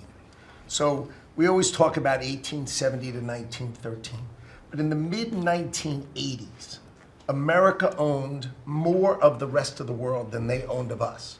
We owned $140 billion of the rest of the world net of what they owned of us. And when you came into office this time, the rest of the world owned $24 trillion more of our assets than we owned of theirs. And so when people argue with you about, the trade deficit is nothing, the trade deficit sends 1.2 trillion of our dollars to them. And what do they do with it? They buy the great America. Because when we learned in college, what we learned was that if you keep printing these dollars, they're supposed to devalue. But the problem is we're too smart. We invented the light bulb, the transistor, the GPU, so they keep buying us. And the only president ever to understand that, and you understood it in the 80s and the 90s, and I used to see you on TV and you'd say, God, what are these people doing? And finally we've changed it. So let's go over what we've changed. So Japan and Korea, they're never gonna open their markets to us. So we've negotiated $900 billion that they're giving you to invest in national and economic security in America. The European Union, the second largest economy, $20 trillion. And all the experts said you'd never get a deal done with them. And watching you in Scotland was my favorite thing, right? 15%, they'll pay us 15%, and we will pay zero. So we can export to their $20 trillion economy, and they can pay to come to the great American consumer, right? So, a couple of other things. 4 days before you took office, the Commerce Department, which had the CHIPS money, they set up this thing called NatCast, which was a make-believe not-for-profit. And they signed contracts to wire them $7.4 billion. This was just nonsense. So we stopped the payment. We've got the money. It's an illegal thing to try to set up a department that's not the Department of Commerce, that kind of acts like the Department of Commerce. And what was it filled with? All these people who work for the Biden administration. I mean, it's exact corruption that you talk about. $7.4 billion now clawed back. Last week was the most fun. In 1 week, Intel came in, right? The Biden administration had given $11 billion to Intel, given it to them, done. Corporate just gift.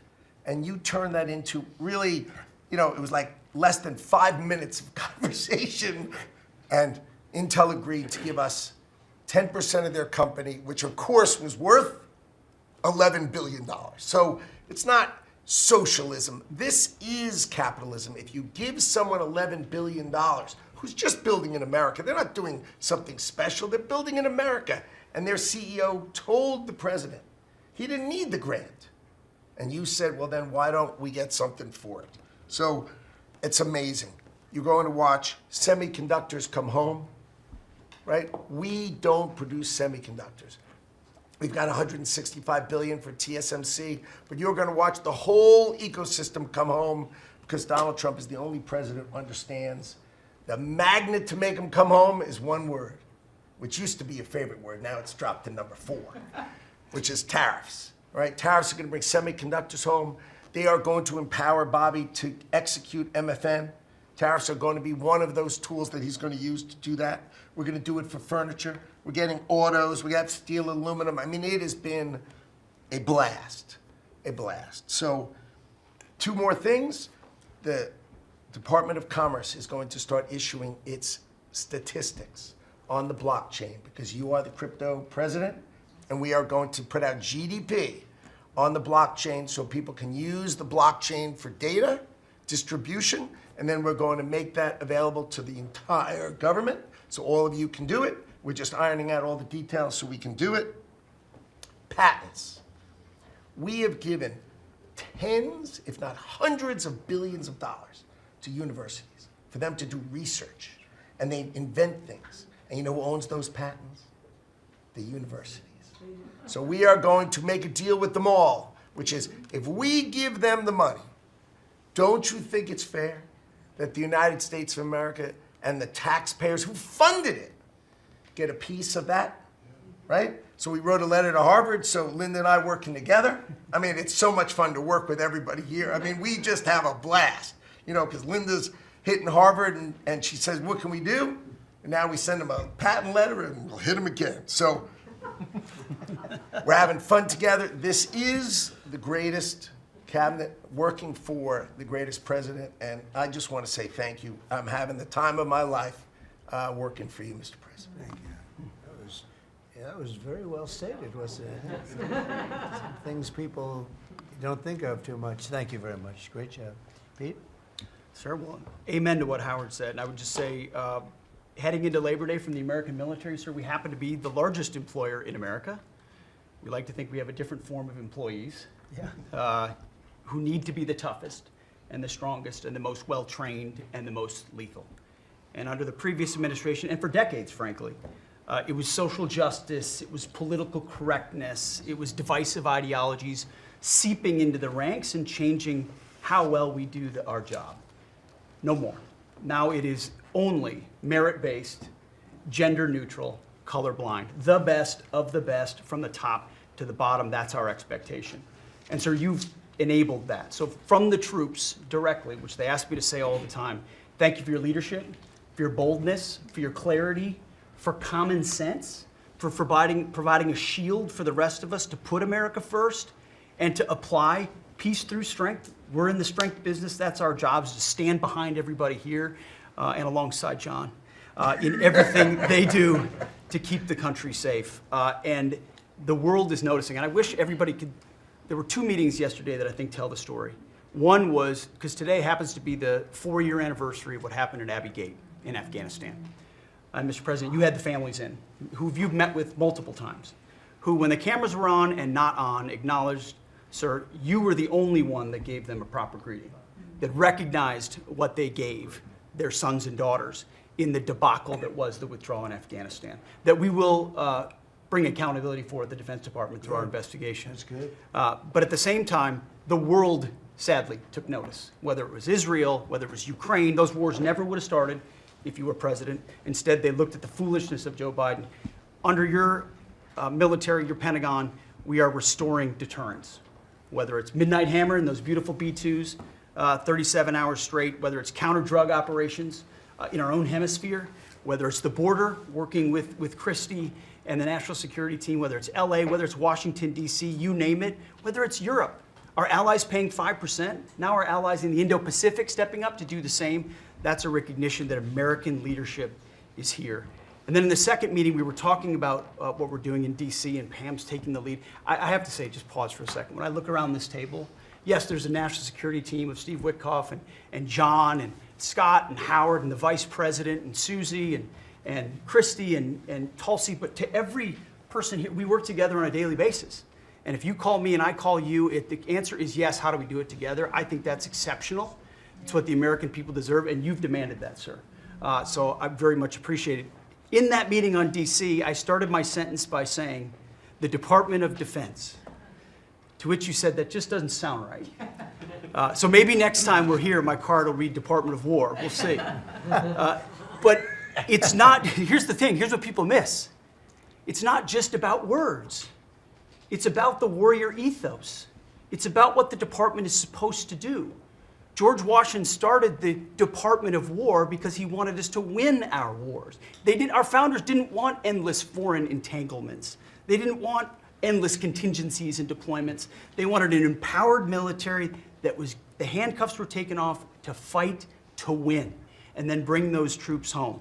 So my platoon in Guantanamo Bay, our motto was, those who long for peace must declare for war. We must prepare for war. We don't want war, we don't seek it. You are the peace president, sir. Because we are strong, our enemies know what we will do. And so whether it's Secretary of War or Secretary of Defense, that warrior ethos is changing. We're going back to basics. Our drill instructors can be drill instructors again, sir. So from the minute of the tactical of standards to the strategic of B-2 bombers, we're focused on what matters. Had a meeting yesterday on Golden Dome for America, which is on track to deliver strategically for the American people. Munitions, and the Deputy Secretary making sure our stockpiles are overflowing. That's our job. I'm an honor to be a part of it, sir. Thank you for your leadership. That's great. I think I like Department of War better, but we'll make that decision, right? But you've been great. Thank you very much. So Marco, go ahead. Well, Mr. President, first of all, everyone's made this comment already and needs to be echoed again. You were elected as the President of Working Americans, and that's why this Labor Day is so meaningful. For me personally, this is the most meaningful Labor Day of my life as someone with 4 jobs. And so,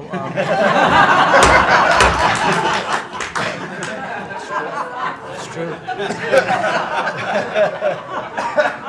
And but on the point of, you made it very clear from the outset, even in foreign policy, everything we did has to be pro-American. It has to make America stronger or safer or more prosperous. And there's just a few things I want to touch through because it involves your team under your leadership making it happen. The first is, for the first time in the modern era, we are truly on offense against organized cartels that are pumping poison, killer poison, into our cities. And that's a team effort. It's Christie's team, it's Pete's team, it's Pam's team, and obviously it's under your leadership. And by the way, we're getting incredible economic, international cooperation. Countries just in the last week, Ecuador, Paraguay, Guyana, Trinidad, today Argentina, all joining us or trying to be helpful in advancing this. And this just, one thing is we're going to stop drugs from coming in and we're having record seizures. But another thing is to build an international coalition against the scourge on the international stage. The second is mass migration, illegal mass migration, which is dangerous for the country but harmful for American workers. What's happening on the border is essential. But it's not just what's happening on the border. And again, Christy and her team have been essential in this. We have countries all over the world that are actually helping us, whether it's through safe third country agreements, whether through it's stopping the migration flow from coming here in the first place. Incredible international cooperation.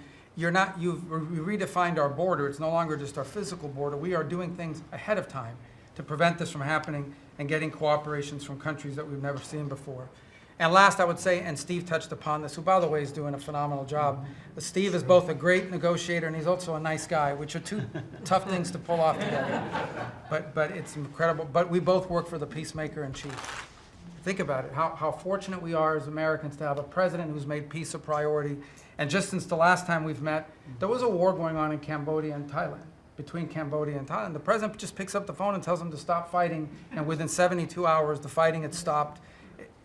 There's no other leader in the world that could have done it. And the fact that you were willing to spend time to do that and to make it happen is, of course, essential. And then the war that didn't happen because of Azerbaijan and Armenia coming here to sign that peace deal, which is historic in so many countries. You know how many countries said, "I think it's never going to happen, it isn't possible," and it occurred, Mr. President, because of your leadership.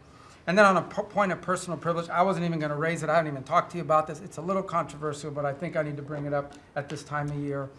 This thing about people getting married on Saturdays during college football season is a scourge, Mr. President. It's dividing families. And I don't know if we can have an executive order on this. It's insane. But it's really difficult. There's 7 other months of the year that people can get married, so I just wanted to say that because it's very, very difficult. Thank you. Fantastic. Thank you very much. Doug, please. Well, Mr. President, you've heard from around the table how people are grateful to have an opportunity to be part of this team, have an opportunity to work for you, and have an opportunity to serve the American people. And I would say as we head into this Labor Day, the thing that really differentiates you and your leadership and everybody around this table is one word, and that's respect. Because this is a group of people that respect our farmers and ranchers. We respect the people that are in law enforcement. That's a huge change. Respecting the people that are in uniform, respecting our veterans, respecting our shrimp fishermen. I mean, whoever it is in this country, people that are building our roads. This whole group embodies that sense of respect. And when we start with that, then who benefits? We come up with policies that help those people. And what have you done? You've led an opportunity for us to have the lower taxes, way lower deregulation, record amounts of investment that's coming into this country. We're going to be seeing lower interest rates. All of those things coming together is a gift to the working people. The policies are lifting everybody up. There's 140 million Americans that get up and go every day and drive to work. They commute. And one of the most obscene things of the prior administration was their energy policies was creating a hidden tax on those people. The poorer you were, usually the further you had to drive because you couldn't afford the housing if you were working at a hotel, if you were working in a service industry. We were taxing them. A hidden tax on them was the high cost of energy. You were perhaps one of the only leaders in the world that understood the connection between peace abroad and prosperity at home was directly connected to energy policy. You came in and said, we're going to sell energy to our friends and allies. We're going to bring prosperity at home through policies here by having lower energy prices. And we're going to stop funding wars abroad with energy policies that help their adversaries and hurt us. You said we're going to sell energy to our friends and allies. And with the work that Jameson and Howard and Scott and everyone has done on these trade deals, we're going to have an opportunity to have a renaissance in American energy, selling energy to the world, which is going to help bring peace abroad. But the real key thing, in closing, I want to say is 2 things. One has to do with the U.S. Park Police. That's the group here in Washington, D.C. They're the oldest uniform law enforcement group in the nation. you coming out and visiting with them in person before they went out on the surge. Not only are carjackings down, muggings down, homicides down, everything down, morale is through the roof. Just like Pete saw, we've got record people signing up to want to be part of our military. You have breathed life back into the profession of law enforcement. Your respect for law enforcement is so incredible. It's making a difference. And then us giving them the tools. On a lighter note for everybody here, one of the rules that under President Trump we were able to change for the U.S. Park Police was they could do a pursuit. I was shocked to find out when we were talking to them, like, oh, you pull somebody over and they just drive away and you can't pursue them? I mean, like, and they said, no, we can't. They said, all rules. We got that rule changed in 24 hours because of President Trump's leadership. The next night, they had so much fun. They pulled people over. They started to take off. They chased them. They stopped them. And then the bad guys, some of these were in cars that had stolen plates. So they take the plate off. They steal them off somebody else's car. They know it. The plate doesn't match. They know they're doing this thing. The bad guys in the car said, you're not supposed to chase us. Like, you're breaking the rules. The bad guys are telling us to bring them. No, we're back in action. So it's like, and so the morale is high. They all wanted to say thank you to you. Yesterday, you announced increasing the number of U.S. Park Police that we're going to hire. This is the group that protects not only our sacred monuments of democracy here, but also the Statue of Liberty and the Golden Gate. This is a great group. But on behalf of all law enforcement, we say thank you. And as Chris Wright was talking about electricity, I want to close with that. We've solved amazing things in 7 months, but the big challenge we have against the remaining is, I mean, solving Iran's nuclear thing, that was an existential threat. China beating us in the AI arms race, that's an existential threat. We finally have a president who talks about it. You talked about it in your opening remarks. You've signed executive orders. You understand that essentially we used to say hundreds of years ago, people started saying that knowledge is power. But now, for the first time in history, we can take electricity and we can convert it into intelligence. So it's flipped. It's no longer knowledge is power. Power is also knowledge. And while we're ahead on the technology, we're way behind China on the amount of electricity they're bringing online. And your strong position to support affordable, reliable energy using our nation's resources, including those across the Department of Interior, bringing back coal mining, bringing back mining, bringing back timber. All the industries that have been killed in this country are coming back to life because of you. And with your leadership, we have a chance to not only win the AI arms race, but actually dominate it the way we're dominating in other things. So thank you, Mr. President. Thank you very much. And we're leading that race right now by a lot. And we're going to keep the electricity coming. You know, in China, they do it very quickly. They have one person that says, do it, and that's it. But essentially, we have one person that says, do it. And we've given that order, and the job they've done has been amazing. And I want to thank again, Lee, what you're doing in that regard is so important. And the rapidity, just as fast as them, because it's a question of a week versus a day, and that's not going to make the difference. But you've done fantastically, and Doug and Chris, amazing job. So we've done this for a little while now. I don't think you've ever seen anything like it, and you know, I think Sean was right. These guys that are holding these up, if you ever try holding your hand out for 2 hours, that's a long time. These are pretty strong characters. You've been doing that a long time, I guess. Congratulations. Are you getting tired? Are you getting tired? I'm looking at these guys. They look like they have no problem. It's amazing, actually. It's, I think they would have beaten you guys in the test. So I want to thank you. If you want, you know, it's been a long time. If you want, we could go in and we can call it a day.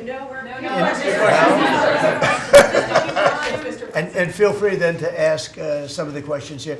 Look, I believe in very open, you know, we want to be open, above board. We want to be honest with the media. I wish the media was totally honest with us, but I think they're getting better, to be honest with you. And so we'll see. But if you want to take a few questions, you really On a serious note, when it comes to Fed Governor Lisa Cook, her lawyer has said that they're going to be filing a lawsuit challenging this legal action. What is your response? Are you prepared for a legal fight? And then a little bit more. Oh, sure. Always. You always have legal fights. Look, I had a legal fight that went on for years with crooked people, with very horrible people, people that have been found out now between John Ratcliffe and Tulsi and Pam. And I mean, the things that we found out, of course, it's a very, very sad group of people.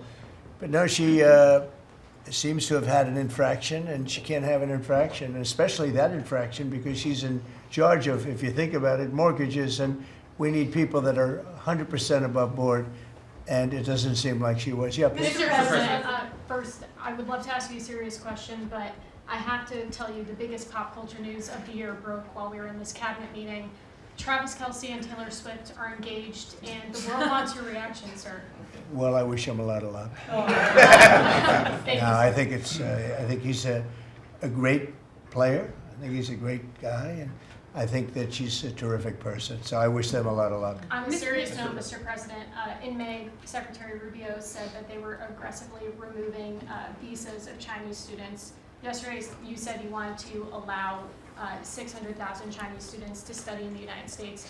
Could you and the Secretary clarify what is the policy on Chinese students in the United States of America? Well, we think look, we're getting along very well with China.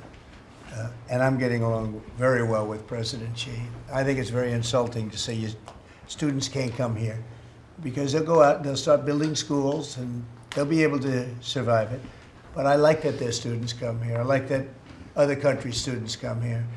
And you know what would happen if they didn't? Our college system would go to hell very quickly. You'd have, and it wouldn't be the top colleges. It would be colleges that struggle on the bottom. And you take out 300,000 or 600,000 students out of the system.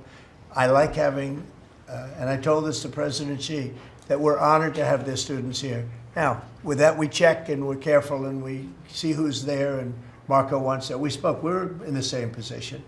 But we have a tremendous college system, the best in the world, nobody even close. That's why China sends them here. And you can call it an industry if you want, but you're talking about millions of people.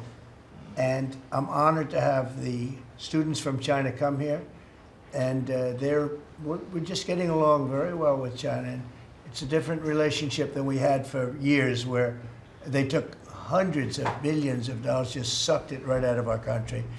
They respect us again. I respect them. The relationship is very good. I think it's important that these are two very major powers, nuclear powers at that, but two very important powers. You know, when I get along with Putin, when I get along with President Xi, when I get along with these people, that's a good thing, not a bad thing. We're tough and we're smart and we're strong. We get along. It's a lot better than not getting along. You had somebody in here before. The war should have never started with Ukraine and Russia. It would have never started. And Putin said that himself. President Putin said that himself. So we want to see college students come in from countries. There are some countries that we can't necessarily say that. These are places that have ideologies that we can't live with. So there are some areas, some countries that we can't say that. But we're honored to have the students come here. Please. Yeah, please. Yesterday you said that within 2 to 3 weeks we'd have a pretty good conclusive end to the war in Gaza. What did you mean by that? And could you tell us? On what? In the war in Gaza. You said What about it? You said in 2 to 3 weeks we would have a conclusive end, a pretty good conclusive. There's no conclusive. It's been going on for a long time. You're talking about, I guess if you really add it up, Steve, you're talking about thousands of years, okay? It's been going on there's nothing conclusive, but hopefully we're going to have things solved very quickly with regard to Gaza and also with regard to Ukraine and Russia. Mr.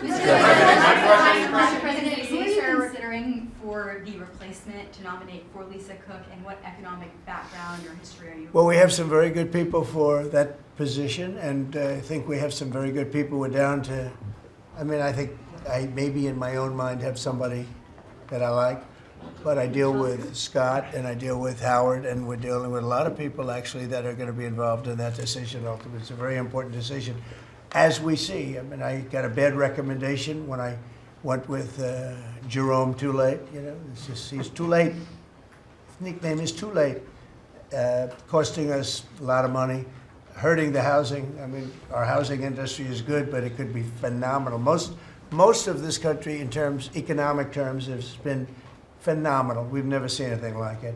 Because of him and his high interest rates, the housing is less than it could be. We're going to get that straightened out very quickly. He gets out very quickly, fortunately. He's been the wrong guy. Not a bad person, I don't think, but I do think he has motives, by the way, but I don't consider him. I've dealt with worse.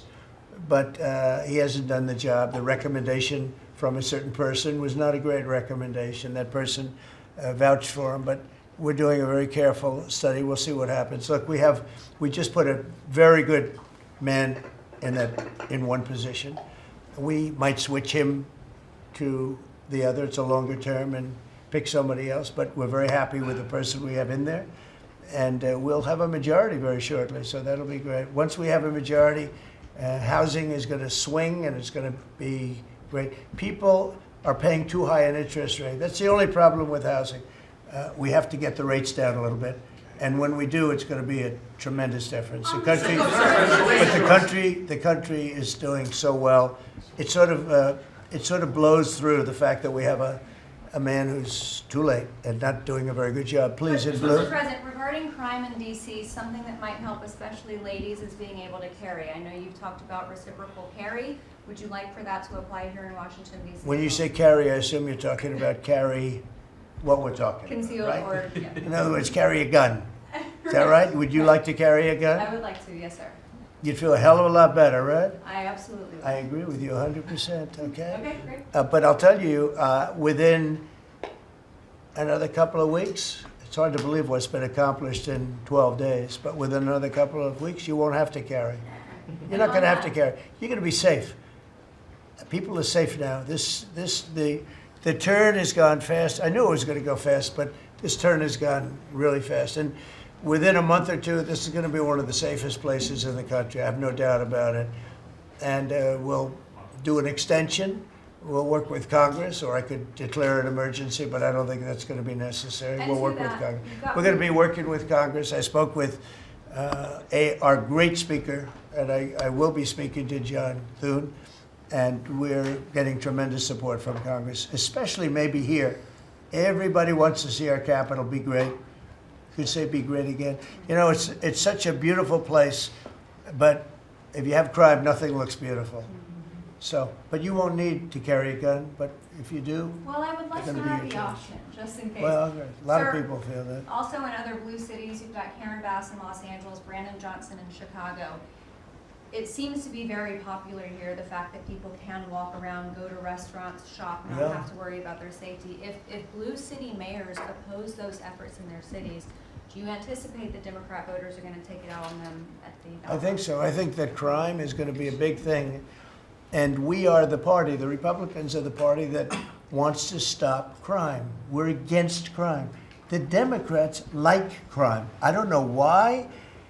I mean, we talk about common sense. I think I got elected on talking about common sense. The border, we have to have a wall. We don't want transgender for everybody. We don't, as I said before, we don't want to have men playing in women's sports. I mean, you see the difference. Weightlifting. Take a look at weightlifting. Take a look at long distance running, where a runner came in 5 hours and 14 minutes ahead of another runner, both champions. One male, one female. It's not fair. It's demeaning to women. It's so bad. But they have another one, and I think this is the beauty of them all, crime. They're against crime prevention. You can't do that. You can't do that. And I think to myself, I say, is there some game? You know, they're smart people. Is there anybody that could cheat like that in elections is smart, okay? And there's never been in history anybody that could cheat like that. They're smart. They're brilliant in many ways. I say, is there some trick to this? When they say, Trump is in Washington, D.C., stopping crime. He's a dictator. And people are being mugged like your brilliant associate here. I don't know how you're alive. I mean, based on that story, you got very lucky. He didn't just go, all he had to do is this, right? And, you know, it's pretty amazing. So we have something.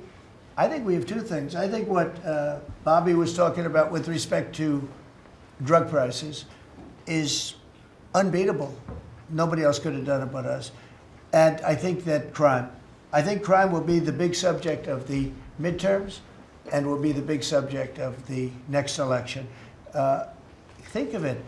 They are, instead of saying, Trump's right about crime, it's really bad in Chicago. You have a guy in Illinois, the governor of Illinois, saying that crime has been much better in Chicago recently, and Trump is a dictator. And and most people say, if you call him a dictator, that if he stops crime, he can be whatever he wants. I'm not a dictator, by the way, but he can be whatever he wants. I think it's going to be a big subject for the midterms, and I think the Republicans are going to do really well. They called it a trap. This Democrat consultant, they said, he's put him in a trap again, because these are all traps. You know, 80-20, but they're not 80-20. They're almost 100-0, all these issues. But I would say that crime is stronger than men playing in women's sports. I think it's stronger than transgender for everybody. You know, it's transgender for everybody, according to them. It's stronger, of course, this is the cause of it, open borders.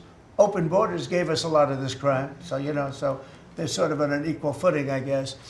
But crime is going to be a very big subject. And you know what he should do if he was smart? Illinois or New York, if they want, or Gavin Newsom, they should call me and they should say, you know, we've got a problem. You know, we could solve with this team, different players, but work the same way, because you'd leave them here. You don't want to take them out and let it go to hell.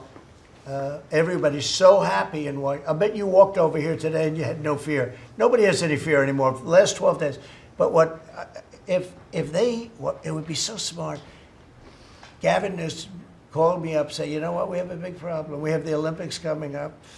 We want to do well. We have tremendous problems on crime and other things, and would love some help. Chicago in particular, maybe right now. I mean, it's a disaster. It's a disaster. We could solve their problem in, it's bigger than this, let's say 2 months, okay? Working with their police. I know their police very well. I have a big project in Chicago. I was so proud of it. It's the best site in Chicago. I got it. Nobody else got it. I was happy as hell. That was when I was a real estate guy, and I got it. The Sun Times site, they call it. And I built the building. It's a great building. And I'm so embarrassed when I see the kind of crime stats coming out there. So embarrassed. And if I were a governor, a Democrat governor, or mayor, or anybody having to do, I'd call up President Trump. I'd say, President Trump, we need your help.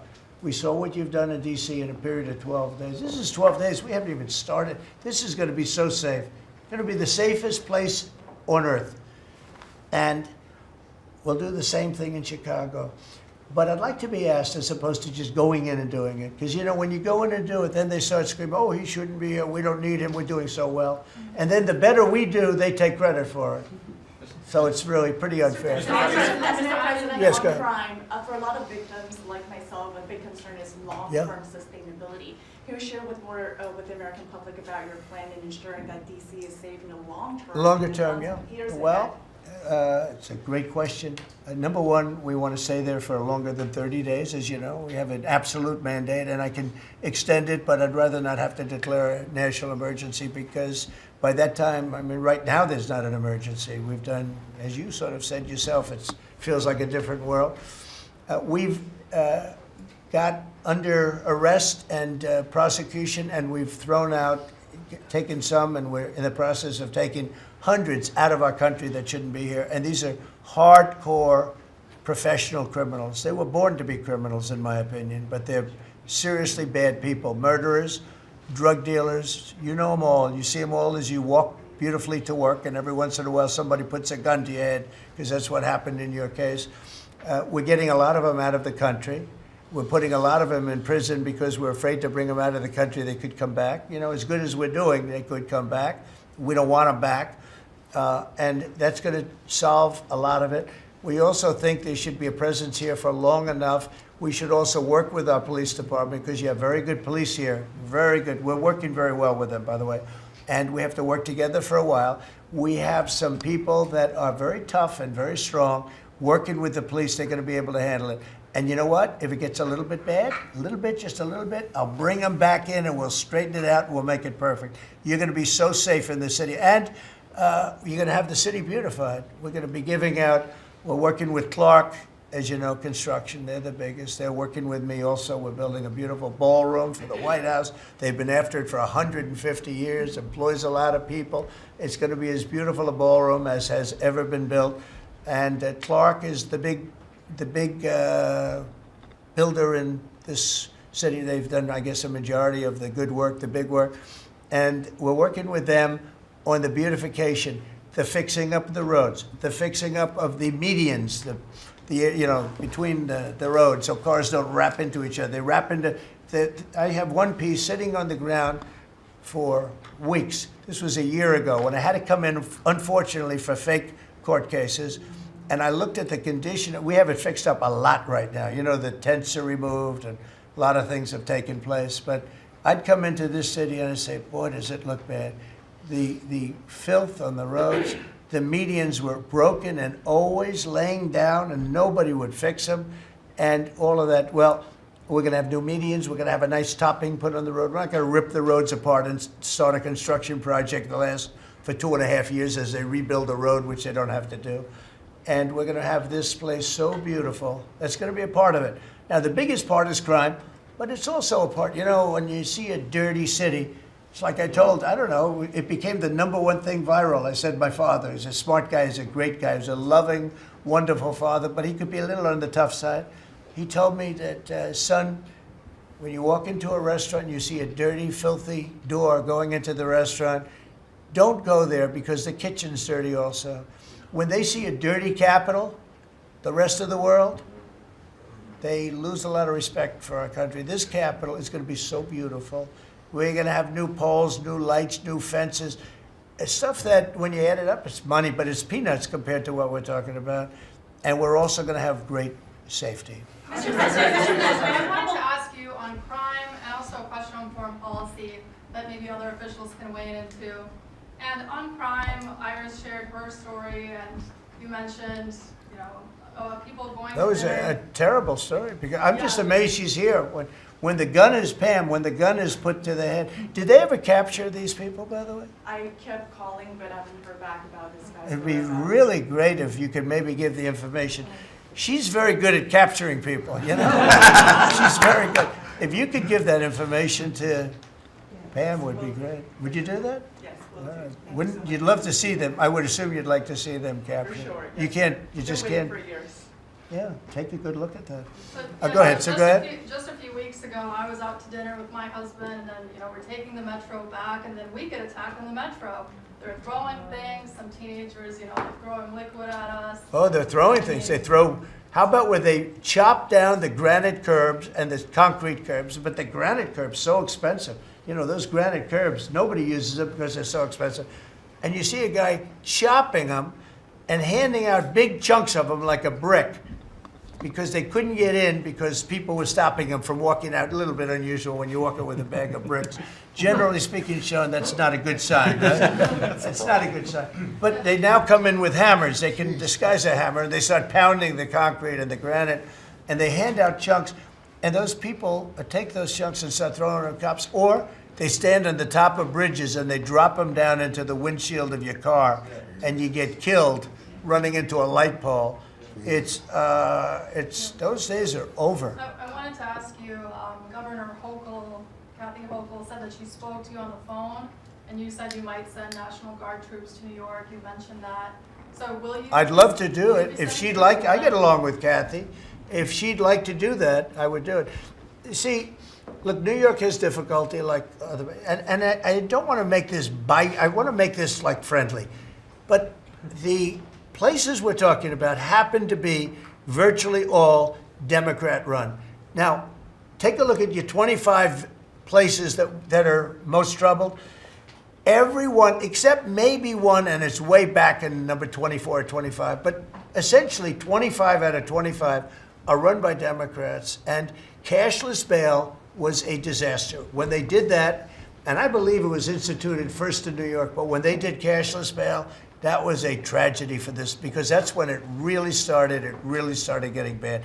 When somebody kills somebody, you don't say you can come out, you don't have to put up anything. You put that person in jail and you find out whether or not it's true, but you don't give cashless bail with a promise to come back in a couple of months, we'll start talking to you. Because they go out and they kill other people, and you can't do that. The cashless bail has been, it's just a woke thing. It's got to stop. You see that, Christy, better than anybody. It's got to stop. It causes unbelievable. And we're doing that. We're stopping it in D.C. I would love to have the governor of Illinois call me and say, look, we have a problem in Chicago. We will stop that problem in Chicago in 2 months, maybe less, 2 months. We'll stop it. These are tough cookies we have working for us. These are tough cookies. These are not politically correct soldiers that I won't go into definitions of what that means. But these are not politically correct soldiers. These are rough guys. I watched it last night. I see it. I saw them the other day when we went down and we spent some time together with them. These are tough cookies. These are not people that you're going to laugh at and spit in their face and they're not going to do anything about it. And these people, they're afraid. These gang members who are bad people too. These are bad. These are just bad people. Ours are bad, but they're bad in a good sense, right? You don't understand that, Scott. And we can solve Chicago in 2 months. Now, then, as per your statement before, we have to keep it going, and we'll be able to keep it going. The first thing you have to do is get it down. We are very close to being at that position in D.C., and within a month, we will be, within a month from when we started, which is quicker than I thought, you're going to feel very, very safe. I think you feel very safe right now. But I would love it to have these governors, mayors call me and say, we'd like to invite you into our community because we have a problem and you can handle the problem and we can't. One other thing, sanctuary cities, they should be terminated. They're sanctuary for criminals. They're safety and security for criminals. They are very, very bad. And all of these places have big sanctuary cities, and all they're doing is protecting criminals. Okay. Questions about Lisa Cook. You have spoken out very strongly for a long time about what you see as the weaponization of government. Yeah. Is your administration weaponizing No. government by digging into the mortgage records of officials you don't like? No, they're public. I mean, you can find out those records. You can go check out the records yourself. And you should be doing that job, actually. You wouldn't do that because that's not the kind of reporter you are. But you should be doing that job. I shouldn't have to be doing it. If you did your job properly, we wouldn't have problems like Lisa Cook. Go ahead. You were going to say something. Go. Blue? Lisa Cook if she had voted to lower interest rates? On national Please. security. I think we have to have lower interest rates, yes. A follow-up question for you and Madam Attorney General on national security. We've heard from Stephen Miller yesterday in the Oval Office that there are street criminals here in D.C. who are actually found to be doing business with transnational criminal cartels. That's overseas. right. And we know who they are, and we know who they're doing business with. And we're arresting the people, very strongly arresting, and we're keeping them there because, you know, your laws here make it very difficult. And one of the other laws we're trying to get done, because you have 14-year-old kids that are just as tough as a 25-year-old kid, just as dangerous, and they carry the same gun. And we have to make a provision where they're treated like older people, because these are seriously tough, bad. They're children, but they're criminals, and they're really bad criminals. And they're used by older people because they never get charged because you can't do anything to them. But we are getting that change, Pam, I hope, because you have 14-year-old kids that are evil, they're sick, and they have to be put away. Something has to be done because you can't have a society where they're allowed to walk the street. You know that better than anybody. On your way to Alaska. I can't believe it. You're not tired holding that? I have a few more questions. How strong are you? How strong are you? Look at him. He's been holding that thing for 3 hours. You're a good fisherman. Well, I should give that a shot. Go ahead. On the way to Alaska, you had mentioned that there would be severe consequences if Vladimir Putin did not agree to a ceasefire. Yeah. After that summit that was rolled back, given the negotiations, is he back on the clock now? I want to see that deal end. It's very, very serious what I have in mind if I have to do it, but I want to see it end. I think that in many ways he's there. Sometimes he'll be there and Zelensky won't be there. You know, it's like, who do we have today? I got to get them both at the same time. But I want to have it end. We have economic sanctions. I'm talking about economic, because we're not going to get into a world war. I'll tell you what, in my opinion, if I didn't win this race, Ukraine could have ended up in a world war. We're not going to end up in a world war anymore, but it would have ended up possibly in a world war. That would have been they were ready to trot. But just like India and Pakistan, we're going to end up in a nuclear war if I didn't stop them. You know, it was sort of strange. I saw they were fighting. Then I saw 7 jets were shot down. I said, that's not good. That's a lot of jets, you know. $150 million planes were shot down. A lot of them, 7, maybe more than that. They didn't even report the real number. And I'm talking to a very terrific man, Modi of India. And I say, what's going on with you in Pakistan? Then I'm talking to Pakistan on trade. I said, what's going on with you in India? And the hatred was tremendous. Now, this has been going on for a hell of a long time, like sometimes with different names for hundreds of years. But I said, what's going on? I said, I don't want to make a trade deal. No, we want to make a trade deal. I said, no, I don't want to make a trade deal with you. You're going to have a nuclear war. You guys are going to end up in a nuclear war. And that was very important to them. I said, call me back tomorrow, but we're not going to do any deals with you, or we're going to put tariffs on you that are so high. You were there, Howard, right? Yeah. You're going to put tariffs on you that was so high, I don't give a damn, your head's going to spin. You're not going to end up in a war. Within about 5 hours, it was done. It was done. Now, maybe it starts again. I don't know. I don't think so, but I'll stop it if it does. We can't let these things happen. The Russia-Ukraine situation, last week, 7,012 soldiers, 7,012 soldiers died. They were Russian, they were Ukrainian, they weren't American, so a lot of people would say, what do you care? They're not American. I care.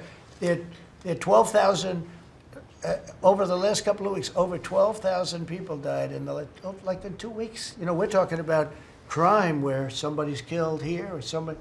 Think of it, you have your son leaving Russia, leaving Ukraine, their little house, wherever they live with their parents, they're waving goodbye, just like our parents would wave goodbye. And they're waving goodbye, son. And then a week later, his head's blown off in a stupid war by a drone, a whole new form of military problem. So, no, I'd like it to stop. I want to get it to stop. And it will not be a world war, but it will be an economic war. And an economic war is going to be bad. And it's going to be bad for Russia, and I don't want that. Now, I have to also see, because not everybody, you know, Zelensky's not exactly innocent either, okay? You know, it takes 2 people to tango. And I say it all the time. You got to get them together. I get along with Zelensky now, but we have a much different relationship because now we're not paying any money to Ukraine. You know, stop that. We're paying money to ourselves. What's happening is NATO is buying all of the equipment and paying in full. But even with that, forget about that.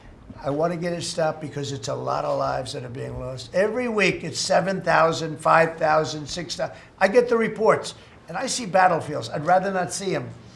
And you know, you read about Gettysburg. You read about Gettysburg and you see, you know, those 600,000 people, but in that war in particular was really bad, like 150,000 or something, just dead body. I'm seeing the same. I see pictures. I see satellite pictures of heads over here, arms over here, legs over here. And this is like a modern age. It's no different than the worst wars that I've ever seen. And if I can stop it because I have a certain power or a certain relationship, I had a very good relationship with President Putin. Very, very good. That's a positive thing again. And I think I'm probably the only, Steve Witkoff would tell you I'm the only one that can solve it. I don't know, he's told me that a few times, unless he was saying that just to build up my ego, but it's not really. I have no ego when it comes to this stuff. I just want to see it stop. Thousands of young people, mostly young people, are dying every single week. If I can save that by doing sanctions or by just being me, or by using a very strong tariff system, that's very costly to Russia or Ukraine or whoever we have, you know. But I stopped 7 wars, and 3 of those wars were going on for more than 30 years. You know, if you look at Congo, if you look at, just look at any of them, almost all of them were going on for an extended period of time. Now, interestingly, one had just started, it was 2 days old, and you know that one.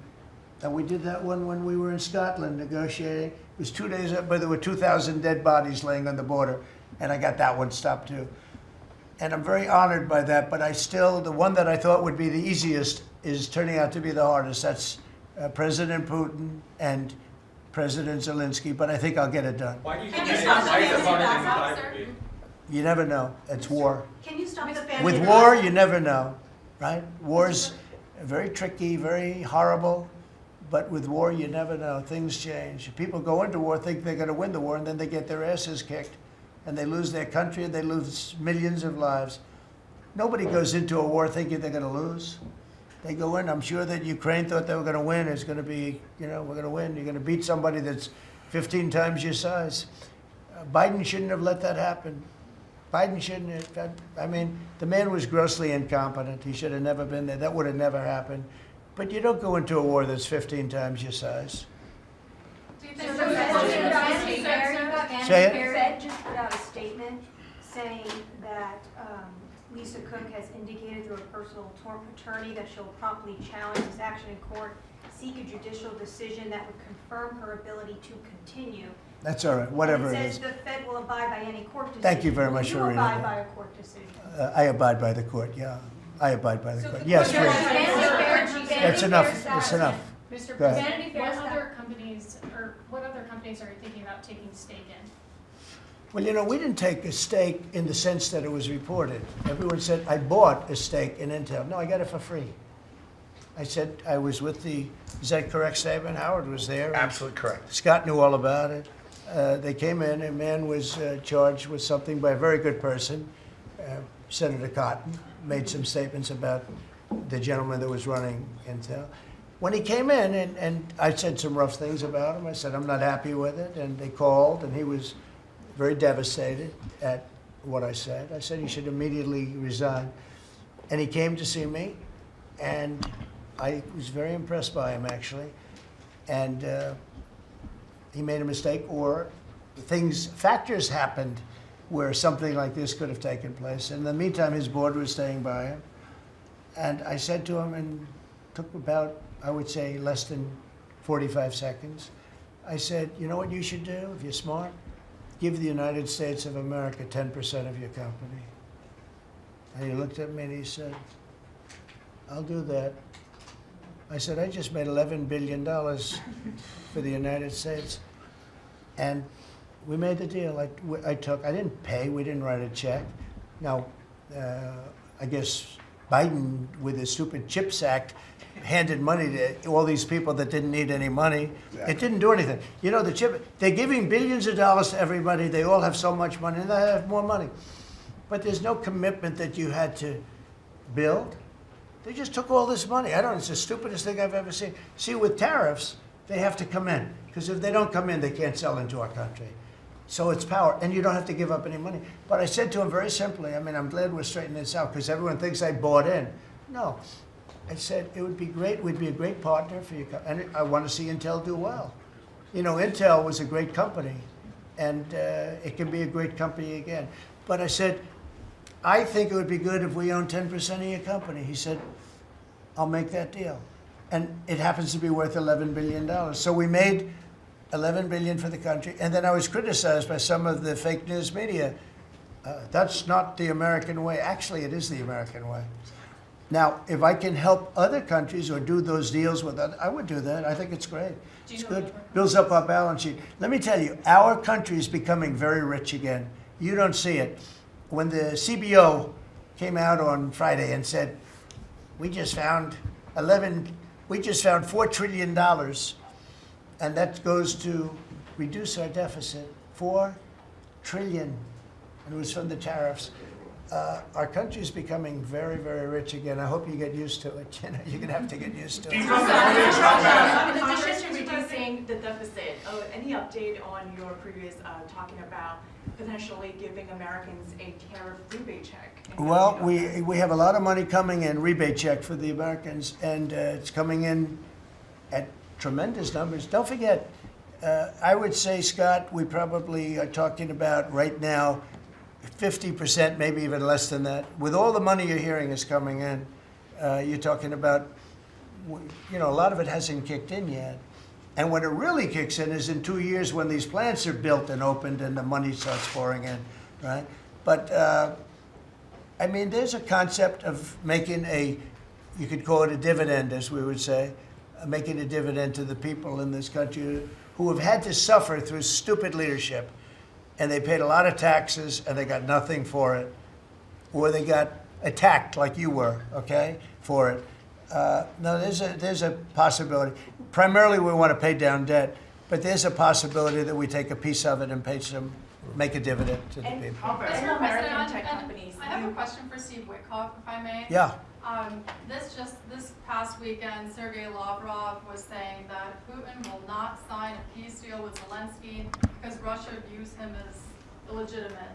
Just wondering if the Russians have been relaying this to your team, if they view Zelensky, you know, as a leader worth signing a peace deal with, if they will. Doesn't matter what they say. Steve can answer, but I can answer too. Doesn't matter what they say. Everybody's posturing. It's all bullshit, okay? Everybody's posturing. Steve, do you have a different answer? I agree with you, sir. What is your administration Here in this city, there are 500 people short of the police department, police. In New York City, it's 3,000. In Chicago, it's 1,300. Would they have had to bring in troops from the National Guard if the police departments in this country were fully staffed? Defund the police. How bad did that turn out for America? It's an interesting question. I was surprised when I heard how many police were here. It's not a really big area. And I think they said they're down to 3,200 police or something like that. I said, that's a lot of police. And I was a little bit surprised because to me that's a big force. And it's not a big area, but it is what it is. There's a lot of crime. You have a lot of, don't forget, you have a lot of police that weren't allowed to do their job. When I came in, as you remember, we made tremendous strides in a little conflict that we had going at the time because I allowed our military to make the decision. I said, you can make any decision you want. I gave it to the colonels in the field. I gave it to the captains in the field. You remember that where everything went through Biden, meaning one of the people, and everything went through Obama before him. Everything went through. They had to make the decision as to whether or not to attack the Taliban. So they'd find 30 people together. They'd call up Washington, and they'd go to a political hack who knew nothing about it. My first night, I got that same call. They called me, and they said, we have I got a call at 3 o'clock in the morning because I listened to their system, and they were calling me, and they were asking me whether or not they could attack a group of people having to do with you-know-what war I'm talking about. And I said, I know nothing about this. Wait a minute. And then I said, who is he? Let me speak to the people calling. They're calling from Afghanistan. And I said, let me speak to the people. I want to speak to them. And it was a colonel. I said, where'd you go to school, Colonel? I went to West Point, sir. Were you a good student? I was, sir. I was a very good student. So you're calling the White House to ask for permission to attack, and by the time you get the answer, how long does it take? Sometimes 2 or 3 weeks. So by the time you get the answer, the people that you want to attack have already left, right? He said, how did you know that, sir? I said, let me ask you, so you're a good student, you went to West Point, and you love the military, right? Yeah. You make the decision. And I gave all those guys that went to all these great schools, and they're all military people, I gave them the right to make their own decision, and we kicked ISIS's ass.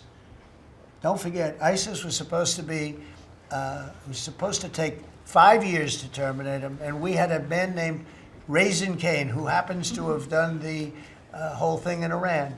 He's a great general, and he's a wonderful guy too, believe it or not, but he's a great soldier.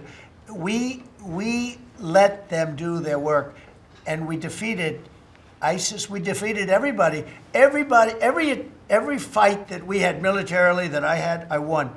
And I let these great soldiers do some make a mistake, I guess. But like this colonel, I'll never forget it. Where did you go to school? I went to West Point, sir. I did ask him a question. I like good students as opposed to bad students. He said, I was a good student, sir. And I said, you do what's necessary. And, you know, I don't want to sound overly vicious, but he wiped out the entire group of very bad people that want to kill us. So you have to let them do their job. In Washington, they're not allowed to do their job, okay? They're not allowed. You have great police. You have great police, but they're not allowed. Hello. Go ahead. On Congress, Mr. President, would you be open to a year-long continuing resolution? I'm always open to whatever is necessary. Look, here's the problem in Congress. You have Democrats that will never vote for anything. I could say that we're going to lower your taxes by 50%. We're going to guarantee you free cities, safe cities. Nobody will ever get touched, molested, beat up, shot in the head. We're going to give you the greatest country ever. We need your vote. And they won't vote. And they do it in unison.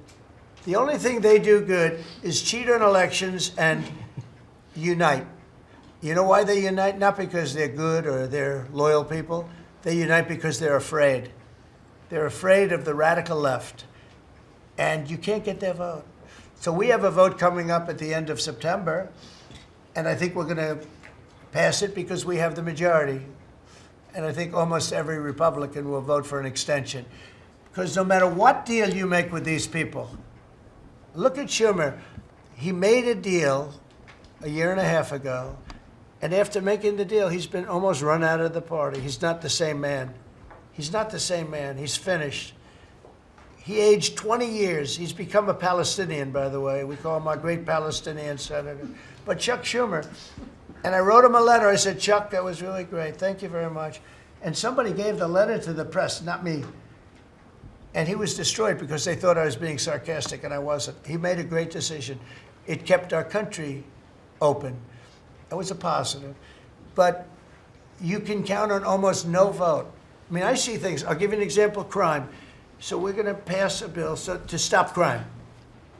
We may not get one Democrat vote, okay? We may not get one. So when you say continuing resolution, I guess so, and it's going to be passed exclusively by Republicans. On farm Mr. President, visas, why do you use you those mentioned media in Iowa that you derogatory wanted to see sense, sir? some changes to the H-2A visa program for farm workers. Right. You mentioned in Iowa that you want to see changes. Do you want to see that before the fall harvest? Well, I love both groups, and we take care of our farmers, and we also take care of the people that want bad people out of our country. And we're working on something that's going to work really well. We take care of our farmers, but we also have to take care of those people that voted for me because they don't want criminals in our country. And we're working on something where we can take care of both. You were talking about the CBO report that two of your cabinet members were talking about. I remember back on Liberation Day, many of us reporters covered your detractors, people saying that it was going to explode the deficit and therefore explode the debt. Who all has called you to say I was wrong? That's very good. You know the answer to that. Okay, yeah, please. Mr. President, Governor Pritzker said yesterday that he, at a press conference, that he would encourage nonviolent resistance to the National Guard if they were sent to Chicago. What's your response to that? He said what? That he would encourage nonviolent resistance if the National Guard is sent to Chicago. Look, this guy doesn't know what resistance is or nonviolent resistance is. He's a bad politician. It's amazing. I mean, if he didn't have the money, he wouldn't get any votes because there's no compelling reason to vote for him. The guy's a major loser.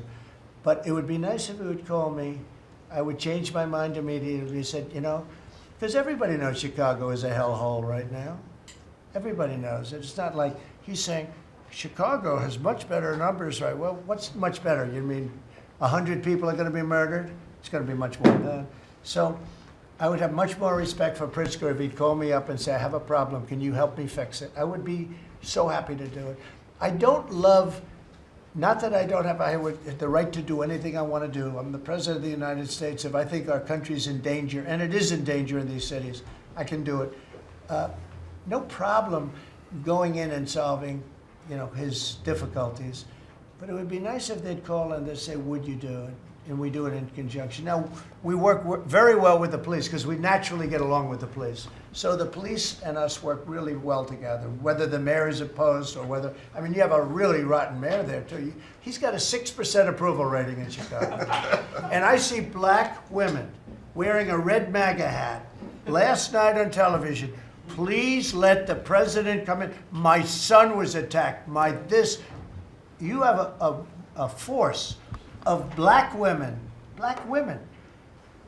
They're like only Trump. They want Trump to come in. And you see them, they're all over the place in Chicago because they're afraid to go out and they don't want their son or their daughter killed, just like your parents didn't want you killed. And we have a tremendous, look, it's not about winning elections because we want to have nice, fair elections. It's not politics. We want to see a safe country. You have people that want to see a safe country, and they're great people. You have great people in Chicago. The mayor is at 6% approval. He's an incompetent man. He should have never been put in a position like that. He can't handle it. You have an incompetent governor there. You have an incompetent governor in California, Gavin. I know him very well. He's incompetent. He's a nice guy, looks good. Hi, everybody. How you doing? He's got some strange hand action going. I don't know what the hell his problem is. It's a little weird, to be honest. There's a little something shaky going on there. But, you know, all he has to do is call me and say, we have the Olympics coming up. We want to make it really good and safe. And I'll put some really good, great American patriots in there, and you won't have any problems. Don't forget, it's loaded up with some stone-cold killers, some really bad people, some people that were just born to be bad. They're criminals, bad criminals, dangerous. And we can solve the problem for them very quickly. What can you do? Okay, you know what I think? I think this. You have not had this happen for 4 years. You sat and you'd ask one question to Biden, and it was always the ice cream question, right? What flavor ice cream do you like best? I like vanilla. And that was the end of the conference. I think now we've done enough. These people are very busy. I want to just thank, this is the greatest, this has never been done before. First of all, a cabinet meeting was sacred. You'd never let the fake news media in. But the fake news media isn't all fake. It's, a lot of it is, but it's not all. I think it's a great thing. I think maybe it's going to be done in the future. I hope it's going to be done. But you really get the word out. I mean, we had, each one of these people spoke. I think each one, if I thought one of them did badly, I would call that person out. I would say, Christy, what the heck are you doing? Please don't say that. No, but no, seriously, you have a very talented group of people. They get along, they work along together. And there's something really nice about just, you know, the openness of what we're doing. It's government. It's an open government. That's what we are. And we haven't made too many mistakes. Maybe we'll, but we haven't made too many mistakes. We've called it right. And I think you can be very proud of your country. We are a respected country again. We are really, right now, respected at the highest level, and we're doing great. And we're a very rich country again, very rich. And that's a good thing, because when we're rich, we can take care of poor. And that's what we're doing. And we're taking care of crime. And I hope, just in finishing, I hope that Illinois, I hope that New York, I hope that California, I hope they call me and they say, I'd love to have you come in and help us out. I will be a totally different person with them. I will respect them for doing it. Thank you all very much. Thank you, everybody.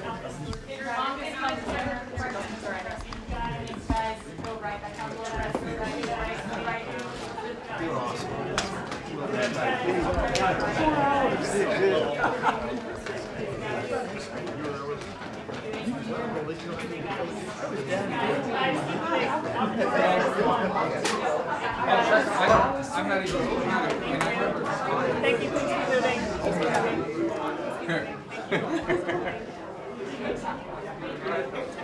Thank you.